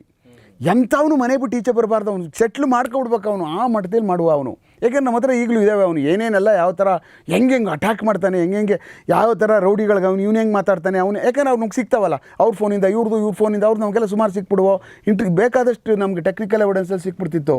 ಇವ್ನು ಏನಾಗುತ್ತೆ ಈ ಕೇಸಸ್ಗಳಲ್ಲಿ ಒಳಗೋಗೋದು ಈಚೆ ಬರೋದು, ಒಳಗೋಗೋದು ಈಚೆ ಬರೋದು, ತುಂಬ ಅವ್ನಿಗೇನು ಒಂಥರ ಅವರು ಸ್ವಂತ ಮನೆಯೇ ಜೈಲಾಗ್ಬಿಡ್ತು. ಈಗ ಯಾರು ಹೇಳಿದ್ನಲ್ಲ ಇಷ್ಟೂ ಜನಗಳನ್ನ ಫುಲ್ಲು ಟೋಟಲಿ ಇವರೆಲ್ಲ ಕೋಳಿ ಫಯಾಜ್ ಯಾರು ಮರ್ಡರ್ ಆದಮೇಲೆ ಇವರೆಲ್ಲ ಒಟ್ಟಿಗಾಗ್ಬಿಡ್ತಾರೆ. ಯಾಕೆ ಅಂದರೆ ಕೋಳಿ ಫಯಾಜ್ ಕಡೆ ಯಾರು ಮರ್ಡರ್ ಆಗಿರ್ತಾರಲ್ಲ ಅವ್ರ ಗ್ಯಾಂಗ್ನು ಇವ್ರಿಗೆ ಅಟ್ಯಾಕ್ ಮಾಡ್ಬೋದು, ಗ್ಯಾರಂಟಿ ಹೊಡಿತಾರೆ ಅನ್ನುವಂಥದ್ರಲ್ಲಿ ಇವರೆಲ್ಲ ದೊಡ್ಡ ಕೋಟೆ ಕಟ್ಕೊಬಿಡ್ತಾರೆ. ಈಗ ಇಸ್ತಿಯಾಕ್ ಪೈಲ್ವಾನು ಅವನು ಪೈಲ್ವಾನ್ ಆಗಿದ್ದ, ಅವರೆಲ್ಲ ಒಂಥರ 6 ಅಡಿ 6 ಅಡಿ ಇದ್ದಂಥವ್ರೆ. ದೊಡ್ಡ ಭಾರತೀ ನಗರ ಮತ್ತು ನಮ್ಮ ಕಾಕ್ಸ್ ಟೌನು ಆ ಕಡೆ ಇವ್ರ ಜೊತೆಯಲ್ಲಿ ಬಂದು ಸೇರ್ಕೋತು ಸುಹೇಲು, ಆಮೇಲೆ ಇನ್ನೊಬ್ಬ ಬ್ರಿಗೇಡ್ ಅಜಾಮ್ ಅಂತೇಳಿ ಈ ಥರ ಹಲವಾರು ಜನ ಒಂದು ಗುಂಪು ಕಟ್ಕೊಳ್ತಾರೆ. ಒಂದು 25 ಜನ ಒಂದು ಗ್ಯಾಂಗ್ ಇರ್ತಾರೆ ಇವರು ಕಂಟಿನ್ಯೂಸ್ ಆಗಿ. ಅವ್ರಿಗೆಲ್ಲ ಫೀಡ್ ಮಾಡಬೇಕು, ತಪ್ಪಿಸ್ಕೊಂಡಾಗ ಆಚೆ ಹೋಗ್ಬೇಕಾದಾಗ ಅವ್ರಿಗೆಲ್ಲ ಹಣಕಾಸಂದು ಇರಬೇಕು, ಗಾಡಿಗಳು ಬೇಕು, ಪೆಟ್ರೋಲ್ ಬೇಕು, ಆಮೇಲೆ ಅವ್ರಿಗೆಲ್ಲ ಬೇರೆದೆಲ್ಲ ತಪ್ಪಿಸ್ಕೊಂಡು ಓಡಾಡೋಕೆ ಬೇಕು, ಆಮೇಲೆ ಅವರು ತುಂಬ ಹಣ ಬೇಕಾಗುತ್ತೆ ನೋಡ್ಕೋದು ಇವನು. ಹೌದು, ಇವರೆಲ್ಲ ಏನು ಮಾಡಬೇಕಾಗ ಯಾರಿಗಾರ ಎದುರಿಸಬೇಕು, ಯಾರಿಗಾರ ಎಕ್ಸ್ಟ್ರಾಕ್ಷನ್ ಮಾಡಬೇಕು, ಇಲ್ಲ ಯಾವ್ದಾರ ಸೆಟಲ್ಮೆಂಟ್ ಮಾಡಿಸ್ಬೇಕು, ಇನ್ಯಾವುದಾದ್ರೂ ಬಿಸ್ನೆಸ್ಗೆ ಸಂಬಂಧಪಟ್ಟಂಗೆ ಏನಾದ್ರು ದುಡ್ಡು ಬಂದಿರೋ ಅವ್ರ ಹತ್ರ ತರಿಸ್ಕೋಬೇಕು, ಕಳಿಸೋ ಒಂದು 50,000 ರೂಪಾಯಿ ಅರ್ಜೆಂಟ್ ಆಗಬೇಕು, 1 ಲಕ್ಷ ರೂಪಾಯಿ ಬೇಕು ಅಂದರೆ ಈ ಥರ ಎಲ್ಲ ಎದುರ್ಕೊಂಡು ಕೊಡ್ತಾ ಇರ್ತಕ್ಕಂಥವ್ರೆಲ್ಲ ಭಾಳ ಜನ ಇದ್ದರು. ನಮ್ಮ ರಜಲ್ ಮಾರ್ಕೆಟ್ಲೇ ಇರ್ಬೋದು, ಈವನ್ನು ನಮ್ಮ ಆ ಮುರ್ಗಿ ಯಾವುದು ಚಿಕನ್ ಮಾರ್ಕೆಟ್ ಇದೆಯಲ್ಲ ಅದಿರ್ಬೋದು. ಆಮೇಲೆ ಮೇನ್ ಇಂಪಾರ್ಟೆಂಟ್ ಜಾಗ ಅಂದರೆ ಹುಟ್ತಾ ಇದ್ದದ್ದು ಆ ಬೈತುಲ್ ಮಹಲ್ ಅಂತಿದೆ ನಮ್ಮಲ್ಲಿ. ಬೈತುಲ್ ಮಹಲ್ ಅಂತ ಶಿವಾಜಿನಗರದಲ್ಲಿದೆ. ಎಲ್ಲ ಬಂದು ಅಲ್ಲಿ ಎಲಿವೇಟ್ ಆಗಿರೋದೇನು ಮೇಲ್ಕೆ ಹೋಗ್ತದಲ್ಲ ರಾಕೆಟು ರೌಡಿಸಮ್ಗೆ ಮುಸ್ಲಿಮ, ಆ ಬೈತುಲ್ ಮಹಲಿಂದನೇ ಹೋಗಿರೋದು ಮೇಲ್ಕೆ. ಅಂದರೆ ಅದೊಂದು ಸೆಂಟ್ರ್ ಅದು, ಆ ಬೈತುಲ್ ಮಹಲ್ ಸರ್ಕಲ್ಲು ಶಿವಾಜಿನಗರಲ್ಲಿ. ಹೀಗೆ ಬೆಳೀತಾ ಅವ್ರದ್ದು ಕೇಸಸ್ಗಳೇ ಆಗಲಿ ತುಂಬ ಕೇಸಸ್ಗಳು ಮೇಲ್ಮಟ್ಟಕ್ಕೆ ಹೋಗಿ ಶುರುವಾಯಿತು. ಆ ಸಮಯದಲ್ಲಿ ಏನಾಗ್ಬಿಡ್ತು, ಇವ್ರು ಯಾವಾಗ ಒಂದೊಂದು ಕಡೆ ಗ್ಯಾಂಗ್ ಮಾಡ್ಕೊಂಡು ಬಂದಾಗ ಏನಾಗೋಯ್ತು, ಈ ಕಡೆ ಸೈಡು ದಿವಾನಾಲಿ ಮತ್ತು ಅವ್ರದ್ದೊಂದು ಟೀಮ್ ಸೇರಿಕೊಳ್ತು. ದಿವಾನಾಲಿ ಒಂದು ಟೈಮ್ವರೆಗೂ ತನ್ವೀರ್ ಜೊತೆ ಒಳಗಡೆ ಇದ್ಕೊಂಡಿದ್ದ. ಅವನು ಒಳಗಡೆ ತನ್ವೀರ್ ಜೊತೆ ಇದ್ಕೊಂಡು ಕೆಲವಷ್ಟು ಕೇಸಸ್ಗಳು ಸೇರಿ ತನ್ವೀರ್ಗೂ ಅವನಿಗೂ ಒಂದು ಸ್ವಲ್ಪ ಒಂಚೂರು ಗಲಾಟೆ ಆದಂಥ ಒಂದು ಸಮಯ ಉಂಟು. ಅವಾಗ ವಾಪಸ್ ಬಂದು ಇವನು ಇಲ್ಲಿ BTM ಲೇಔಟು ಮತ್ತು ಇಲಿಯಾಸ್ ನಗರ ಅವನು ಹೆಡ್ ಕ್ವಾರ್ಟರ್ ಮಾಡ್ಕೊಬಿಡ್ತಾನೆ. ಅದ್ರ ಮಧ್ಯ ಇಲ್ಲಿ ನಮ್ಮ ಸಿದ್ದಾಪುರದೊಳಗಡೆ ಮಾಯಿಮ್ ಅಂತಿದ್ದ. ಮಾಯಿಮು ಡೈರೆಕ್ಟಾಗಿ ರೌಡಿಸಮ್ ಮಾಡಿದವನು ಯಾವತ್ತೂ ಅಲ್ಲ, ಅವನು ಬರೀ ರಿಯಲ್ ಎಸ್ಟೇಟ್ಗೆ ಶೋ ಮ್ಯಾನು ಆ ಮನುಷ್ಯ. ಅವನೇನು ಅಂದರೆ ಸ್ವಲ್ಪ ಈ ಒಂದಷ್ಟು ವೋಟರ್ಸ್ಗಳು ಇಟ್ಕೊಳ್ಳೋದು, ಅದಾದಮೇಲೆ ಸೆಟ್ಲ್ಮೆಂಟ್ಗಳು, ಆಮೇಲೆ ಜಾಗ, ಆಮೇಲೆ ಪ್ರಾಪರ್ಟಿಗಳ ಡಿಸ್ಪ್ಯೂಟ್ಗಳು. ಅವ್ರಿಗೇನು ಅಂದರೆ ಮುಂದೆ ಅವ್ನು ಕಾರ್ ಹೋಗ್ತಾ ಇದ್ದರೆ ಮುಂದೆ ಒಂದು 10 ಜನ ಮೋಟರ್ ಸೈಕಲಲ್ಲಿ ಹೋಗ್ಬೇಕು, ಹಿಂದ್ಗಡೆ ಒಂದು 10 ಜನ ಮೋಟರ್ ಸೈಕಲಲ್ಲಿ ಹೋಗ್ಬೇಕು. ಮುಂದೆ ಹೋಗ್ತಾ ಇರ್ಬೇಕಾದ್ರೆ ಟಕ ಅವ್ನು ಬಂದ ತಕ್ಷಣವೇ ಎಲ್ಲ ಬಾಗಿಲು ತೆಗಿಬೇಕು. ಬಂದರು, ಅಣ್ಣ ಬಂದರು, ಬಾಸ್ ಬಂದರು. ಈ ಒಂದು ಪ್ರವೃತ್ತಿ ಅವಂದು. ಅಂದರೆ ಎಲ್ಲೂ ಡೈರೆಕ್ಟಾಗಿ ಅಟ್ಯಾಕ್ ಮಾಡಿ ಡೈರೆಕ್ಟಾಗಿ ಈ ಥರದ್ದೆಲ್ಲ ಇಲ್ಲ.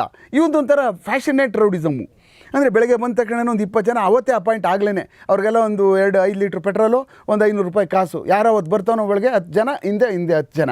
ಅವತ್ತೆಲ್ಲ ಸೀನ್ ಕ್ರಿಯೇಟ್ ಮಾಡ್ಕೊಂಡೆಲ್ಲ ಓದ್ ಕಡೆ ಎಲ್ಲ ಈ ಥರ ಬಂದು ಬರ್ತಕ್ಕಂಥವು. ಆದರೆ ಬಿಸ್ನೆಸ್ ಮಾಡ್ಕೊ, ಅಲ್ಲಿ ಇಲ್ಲಿ ಸಣ್ಣ ಪುಟ್ಟ ಇವು ಟ್ರೆಸ್ ಪಾಸ್ ಕೇಸ್ಗಳು, ಜಮೀನಿಗೆ ಕಾಂಪೌಂಡ್ ಹಾಕ್ಸ್ಬಿಡೋದು, ಮತ್ತು ಇನ್ಯಾವುದೋ ಸೆಟ್ಲ್ಮೆಂಟ್ ಮಾಡ್ಕೊಬಿಡೋದು, ಇಂಥದ್ರಲ್ಲಿ ಬೆಳವಣಿಗೆ ಮಾಡಿಕೊಂಡೇ ಈ ಭಾಗದಲ್ಲಿ ಅವನಿದ್ದ. ಇವನು ದಿವಾನಲ್ಲಿ ಈ ಕಡೆ ಸೈಡ್ ಇದ್ದ. ಅದಾದಮೇಲೆ ಗೋರಿಪಾಳ್ಯ ಬರುತ್ತೆ ನೋಡಿ. ಗೋರಿಪಾಳ್ಯದಲ್ಲಿ ಇಮ್ರಾನು ಮತ್ತು ಯಾರು ಈ ಗೋರಿಪಾಳ್ಯದಲ್ಲಿ ಅವರ ಆರಿಫು ಮತ್ತು ಆರಿಫ್ ಮಗ ಇಮ್ರಾನು ಮತ್ತು ಅಲ್ತಾಫ್ ಅಂತ ಅಲ್ಲಿ ಪೊಲಿಟಿಕಲ್ ರೈವಲ್ರಿಗಳು ಅವರಿಬ್ಬರು. ಕರೆಕ್ಟ್. ಅವ್ರದ್ದು ಏನು ಬೇರೆ ಅವ್ರು ಏನೇನೋ ಮಾಡ್ತಿದ್ರು ಅವರು ಬೇರೆ. ನಾವು ಅದ್ರಲ್ಲಿ ಕೇಸಸ್ಗಳೆಲ್ಲ ಹಾಕಿ ಏನೇನೋ ಮಾಡಿ ಅರೆಸ್ಟ್ ಮಾಡಿ ಎಲ್ಲ ಕಳಿಸಿದ್ದೀವಿ, ಬೇರೆ ಹಣ ಇದು ಮಾಡ್ಕೊಳ್ಳೋದಕ್ಕೆ. ಬಟ್ ಪೊಲಿಟಿಕಲ್ ಗೇನಿಂಗ್ ಇವರಿಬ್ರು, ಈ ಕಡೆ ನಾನು ಕಾರ್ಪೊರೇಟರ್ ಆಗಬೇಕು, ಆ ಕಡೆ ಅವ್ನು ಕಾರ್ಪೊರೇಟರ್ ಆಗಬೇಕು ಅಂತೇಳಿ ಅಂತ. ಅಲ್ಲಿ ಅವರಿಬ್ಬರುಗಳು ಕಾರ್ಪೊರೇಟರ್ಗಳಾಗ್ತಾ ಇರುವಂಥದ್ದು, ಇವನು ಆಗ್ಬಿಡ್ತಾನೆ, ಈ ಕಡೆ ಎಲ್ಲ ಅವನು ಇಮ್ರಾನ್ ಆಗ್ಬಿಡ್ತಾನೆ ಅಂತೇಳಿ ಇವರಿಬ್ಬರು ಮಧ್ಯೆ ಪೈಪೋಟಿ ಒಳಗಡೆ ಅಲ್ಲಿ 2 ಅಲ್ತಾಫ್ ತಮ್ಮಂದಿರುಗಳಿಬ್ಬರು ಮರ್ಡರ್ಗಳನ್ನ ಈ ಇಮ್ರಾನ್ ಕಡೆ ಮತ್ತು ಆರಿಫ್ ಕಡೆ ಅವ್ರು ಮಾಡಿದಾಗ ಅಲ್ಲಿ ಒಂದು ದೊಡ್ಡ ಕಂದಕ ಉಟ್ಕೊಬಿಡುತ್ತೆ ಗೋರಿಪಾಳ್ಯದೊಳಗಡೆ. ಇಷ್ಟು ಪ್ಯಾರಲಾಗೆ 1990ರಿಂದನೂ ನಡ್ಕೊಂಡು ಬರುತ್ತದು ಪೂರ್ತಿ ನಡ್ಕೊಂಡು. ನಾವು ಅದ್ರ ಕಂಟಿನ್ಯೂಸ್ ಆಗಿ ಮಾಡ್ತಾ ಸುಮಾರು ಕೇಸಸ್ಗಳಲ್ಲಿ ಅರೆಸ್ಟ್ ಮಾಡಿ ಅಷ್ಟೊತ್ತಿಗಾಗಲೇ ಹೆಚ್ಚು ಕಡಿಮೆ ಒಂದು 45ರಿಂದ 50 ಕೇಸಸ್ಗಳು ತನ್ವೀರ್ ಕೇಸಸ್ಗಳು ಬರ್ತವೆ. ಬಟ್ ಯಾವುದು ಅಂತ ಇಂಪಾರ್ಟೆಂಟ್ ಮರ್ಡರ್ ಕೇಸಸ್ಗಳು ಯಾವುದೂ ಇಲ್ಲ. ಭಾಳ ಅವನನ್ನು ಯಾರನ್ನೋ ತಗೊಂಡು ಕಿಡ್ನಾಪ್ ಮಾಡ್ಬಿಟ್ಟು ಮರ್ಡರ್ ಮಾಡಿಬಿಡುವಂಥದ್ದು. ಅಂದರೆ ಈ ಪೆರಿಫಿರಿ ಅವ್ರು ಇರ್ತಿದ್ರಲ್ಲ, ಇವ್ರು ಮಾತ್ರ ಮಾಡ್ತಾ ಇರ್ತಕ್ಕಂಥದ್ದು ಮಾಡ್ತಾಯಿದ್ರು. ಆದಮೇಲೆ ಈ ಆಲ್ಮೋಸ್ಟು 99 ಮತ್ತು 2000ಗೆ ಒಂದು ಇವ್ರದ್ದು ಒಂದು ಕಲರ್ ಇವ್ರ ರೌಡಿಸಮ್ಗಳದ್ದು ಒಂದು ಪೀಕಿಗೆ ಬರ್ತದೆ, ಇವ್ರದ್ದೆಲ್ಲ ಟೋಟಲ್ ಎಲ್ಲ ಗ್ಯಾಂಗ್ಗಳದು. ಅಷ್ಟೊತ್ತಿಗೇನಾಗುತ್ತೆ, ಈ ಕೆಲವಷ್ಟು ಪ್ರಾಪರ್ಟಿಗಳು ಡಿಸ್ಪ್ಯೂಟ್ಗಳು ಅಂದರೆ ಪೆರಿಫೆರಿ ಅಂದರೆ ಬೆಂಗಳೂರು ಸಿಟಿನಲ್ಲಿ ಸುತ್ತಮುತ್ತ ಎಲ್ಲ ಈ ರಿಯಲ್ ಎಸ್ಟೇಟ್ ಬೂಮ್ ಆಗಿಬಿಡ್ತದೆ ನೋಡಿ 2000ಗೆ. ಆವಾಗ ಸ್ವಲ್ಪ ಏನು ಮಾಡ್ತಾರೆ, ಎಲ್ಲ ಬೆಂಗಳೂರು ಸಿಟಿಯಿಂದ ಆಚೆಗೆ ಈ ಬೂಮ್ ರಿಯಲ್ ಎಸ್ಟೇಟಿಗೆ ಸ್ಟಾರ್ಟ್ ಮಾಡ್ಕೊಬಿಡ್ತಾರೆ ಇವರು. ಫುಲ್ಲು ಸ್ಟಾರ್ಟ್ ಆದದ್ದೇ ಆ್ಯಕ್ಚುಲಿ 2099 ಮತ್ತು 2000ಗೆ ರಿಯಲ್ ಎಸ್ಟೇಟು. ಆವಾಗ ಅಲ್ಲಿ ಆ ಗಲಾಟೆಗಳಲ್ಲಿ ಹೊಡೆದಾಟಗಳು ಮತ್ತು ಕಬ್ಜಾ ಮಾಡ್ಕೊಳ್ಳುವಂಥದ್ದಕ್ಕೆ ಜಾಸ್ತಿ ಕಾನ್ಸಂಟ್ರೇಟ್ ಮಾಡ್ತಾರೆ ಇವರು ಫುಲ್ಲು. ಅದ್ರ ಮಧ್ಯ ಬೇರೆ ಬೇರೆಯವರು ಒಂದು 3-4-5 ಮರ್ಡರ್ಗಳಾಗ್ತವೆ. ಬಟ್ ಅವೆಲ್ಲ ಅನ್ಇಂಪಾರ್ಟೆಂಟ್ ಮರ್ಡರ್ಗಳು ಅವ್ರಲ್ಲಿ ಆಗ್ತಕ್ಕಂಥವು. ಒಳಗಡೆ ಬೇರೆ ಬೇರೆ ಯಾರ್ಯಾರು ಸಣ್ಣ ಆಗ್ತದೆ. ಅದರಲ್ಲಿ ಯಾರೋ 4 ಜನ 5 ಜನ ಅರೆಸ್ಟ್ ಆಗ್ತಾರೆ. ಮತ್ತು ಇವನು ಅರೆಸ್ಟ್ ಆಗಿರ್ತಾನೆ 3 ಕೇಸ್ಗಳಲ್ಲಿ ಒಳಗೋಗ್ತಾನೆ. ಇದ್ದು ಮ್ಯಾಕ್ಸಿಮಮ್ ಅಂದರೆ 1 ವರ್ಷ 1.5 ವರ್ಷ ಇಲ್ಲ 6 ತಿಂಗಳು ಈಚೆ ಬಂದುಬಿಡ್ತಿದ್ದ ಅವನು. ಅದಾದಮೇಲೆ ಈ ಟೋಟಲ್ ರೌಡಿಗಳು ಇದೆಲ್ಲ ಮಾಡಿಕೊಂಡು ನಡ್ಕೊಂಡು ಹೋಗ್ತಾ ಇರುವಂಥ ಸಮಯದಲ್ಲಿ 2000 ಅಷ್ಟೊತ್ತಿಗೆ ಈ ಕೇಸಸ್ ಒಳಗಡೆಗೆ ಹೋಗುವಂಥ ಸಮಯದಲ್ಲಿ ಇವನು ಒಂದು ಸಾರಿ ಜೈಲಿಗೆ ಹೋಗ್ತಾನೆ. ಜೈಲಿಗೆ ಹೋದಾಗ 2000 ಒಳಗಡೆ ಎಲ್ಲ ಕೇಸಸಲ್ಲಿ ಭಾಳ ಇದು ರಿಯಲ್ ಎಸ್ಟೇಟ್ಗೆ ಸಂಬಂಧಪಟ್ಟಂಗೆ ಅವನು ಇದರಲ್ಲಿ ಒಂದು ಮರ್ಡರ್ ಆಗಿರುತ್ತೆ ನಾಗವಾರದಲ್ಲಿ. ಅದರಲ್ಲೆಲ್ಲ ಹಿಡಿದು ಒಳಗೆ ಹೋಗ್ಬಿಡ್ತಾರೆ ಜೈಲಿಗೆ. ಒಳಗಾದಾಗ ಎಲ್ಲ ರೌಡಿಗಳಿಗೂ ಈ ಹಣಕಾಸುಗಳಿಗೆ ಅವಾಗ ಸಿಕ್ಕಾಪಟ್ಟೆ ಜಾಸ್ತಿ ಬರೋಕ್ಕೆ ಶುರು ಆಗ್ತದಲ್ಲ.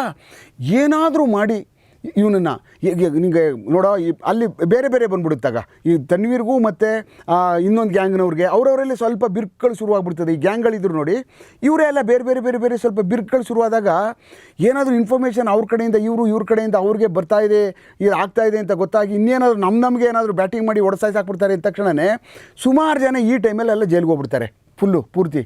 ಯಾವುದು ಈ ಒಂದು ನಾಗವಾರದಲ್ಲಿ ಮರ್ಡರ್ ಆಯ್ತಲ್ಲ, ಒಳಗೋಗ್ಬಿಡ್ತಾರೆ. ಒಳಗೋದ ತಕ್ಷಣ ಏನು ಮಾಡ್ತಾನೆ, ಒಳಗಡೆ ಜೈಲಲ್ಲೇ ಓಡಿಸ್ಬಿಡ್ತಾನೆ. ತನ್ವೀರು ಹೊಡೆದಾಕೋಕ್ಕೆ ಅವ್ನು ಪ್ಲ್ಯಾನ್ ಮಾಡ್ತಾಯಿದ್ರೆ ಆಚೆ ಬರ್ತಾರೆ ಹುಡುಗದು.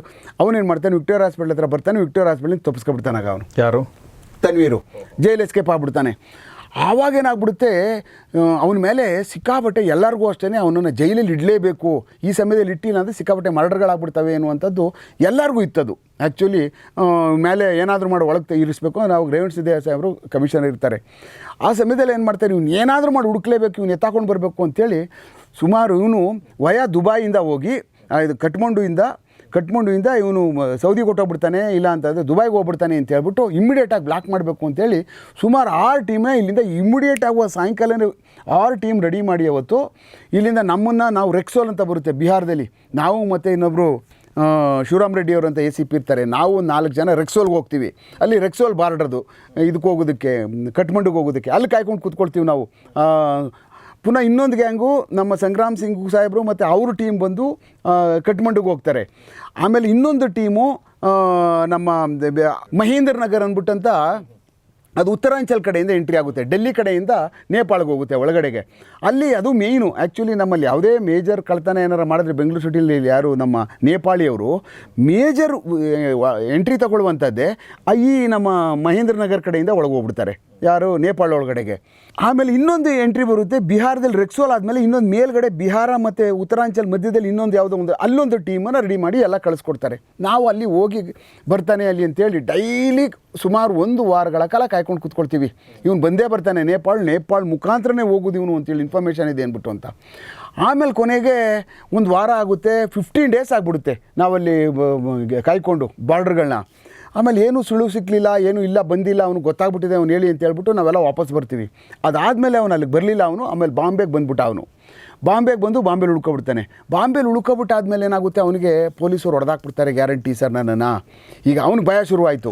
ಆಮೇಲೆ ಕೊನೆಗೆ ಅದ್ರದ್ದು ಭಾಳ ದೊಡ್ಡ ಎಕ್ಸೈಸ್ ಆಗಿ ಆಮೇಲೆ ಅವನು ತಪ್ಪಿಸ್ಕೊಂಡು ಕೊನೆಗೆ ಅಲ್ಲಿ ಒಂದು ಬಾಂಬೆನಲ್ಲಿ ಕುರ್ಲಾದಲ್ಲಿ ಒಂದು ಕಡೆ ಯಾವುದೋ ಸ್ಲಮ್ಮಲ್ಲಿ ಮುಂಬ್ರಾದಲ್ಲಿ ಒಂದು ಕಡೆ ಉಳ್ಕೊಂಡು ಅವ್ರ ರಿಲೇಷನ್ ಮನೆಯಲ್ಲಿ ಅಲ್ಲಿ ನಮ್ಮ ಅಜೀಮ್ ಅವರು ಮತ್ತು ಬಾವ ಅವರು ಅವ್ರು ಇನ್ಫಾರ್ಮೇಷನ್ ಕಲೆಕ್ಟ್ ಮಾಡಿಕೊಂಡು ಅವನು ಅಲ್ಲಿಂದ ಬಿದ್ದು ಅವನಿಗೆಲ್ಲ ಏಟಾಗಿ ಅಲ್ಲಿ ಒಂಥರ ಈ ಫಿಲ್ಮಿ ಸ್ಟೈಲಲ್ಲಿ ಅವ್ರನ್ನ ಎತ್ತಾಕೊಂಡು ತಗೊಂಡು ಬಂದು ಜೈಲಿಗೆ ಬಿಡ್ತಾರೆ ಒಳಗಡೆಗೆ. ಅಲ್ಲಿ ಆಲ್ಮೋಸ್ಟ್ 2000ವರೆಗೂ ಅವ್ನು ಜೈಲಿಂದ ಎಸ್ಕೇಪ್ ಆದದ್ದು. ಮತ್ತು ಈ ಥರ ರೌಡಿಸಮ್ಗಳು ಮಾಡಿಕೊಂಡು ಅಷ್ಟೊತ್ತಿಗಾಗಲೇ ಸುಮಾರು ಕಿಡ್ನಾಪಿಂಗ್ ಕೇಸಸ್ಗಳ ಮೇಲೆ ರಿಜಿಸ್ಟರ್ ಆಗಿರ್ತದೆ, ಮರ್ಡರ್ ಕೇಸಸ್ಗಳು ರಿಜಿಸ್ಟರ್ ಆಗಿರುತ್ತೆ. ಆಮೇಲೆ ಈ ಅದೇ ಟೈಮಲ್ಲಿ ಬೇರೆ ಏನು ಅದರ್ ನಮ್ಮ ಹಿಂದೂ ರೌಡಿಗಳೇನು ನಡೀತಾ ಇರ್ತದಲ್ಲ, ಈ ಕಡೆ ನಮ್ಮ ಈ ವೃಷಭಾವತಿ ನಗರ ಮತ್ತು ಬೆಂಗಳೂರು ಪಶ್ಚಿಮದ ಕಡೆ ನಡೀತಾ ಇರುತ್ತಲ್ಲ, ಅದು ಸುಮಾರು ಗ್ರೂಪ್ಗಳಿರ್ತಾವಲ್ಲಿ. ಇದರಲ್ಲಿ ತುಂಬ ಆಫೀಸರ್ಗಳು ಅದೇ ಕೆಲಸ ಮಾಡ್ತಾ ಇರಬೇಕಾಗುತ್ತೆ. 2000ನಲ್ಲಿ ನನ್ನ ಲೆಕ್ಕದಲ್ಲಿ ಬೂಮು ಯಾವುದೇ, ಯಾಕೆ ಆ ಟೈಮಲ್ಲಿ ಬಾಂಬೆ ಅಂಡರ್ವರ್ಲ್ಡ್ಗಳು ಜಾಸ್ತಿ ಆಗಿಬಿಡ್ತಾರೆ. ಈ 98ಇಂದ ಬಾಂಬೆನಲ್ಲಿ ಯಾವಾಗ ಸಿಕ್ಕಾಪಟ್ಟೆ ಅಂಡರ್ವರ್ಲ್ಡ್ಗಳಿಗೆ ಫೈರಿಂಗ್ಗಳು ಮತ್ತು ಅಲ್ಲಿ ಎನ್ಕೌಂಟರ್ಗಳು ಶುರು ಆಗ್ಬಿಡ್ತು ನೋಡಿ, ಆ ಭಯದಿಂದ ಸಿಕ್ಕಾಪಟ್ಟೆ ಬಾಂಬೆ ಅಂಡರ್ವರ್ಲ್ಡ್ಗಳು ಸಹ ಇಲ್ಲಿಗೆ ಬಂದುಬಿಡ್ತಾಯಿದ್ರು. ಮೂರೂ ಕಡೆಯಿಂದನೂ ಸಹ ಇದು ಅಂಡರ್ವರ್ಲ್ಡ್ಗಳು ನಮ್ಮಲ್ಲಿ ಬೆಂಗಳೂರಿಗೆ ಇದು ವ್ಯಾಪಿಸ್ತಾ ಇರ್ತದೆ.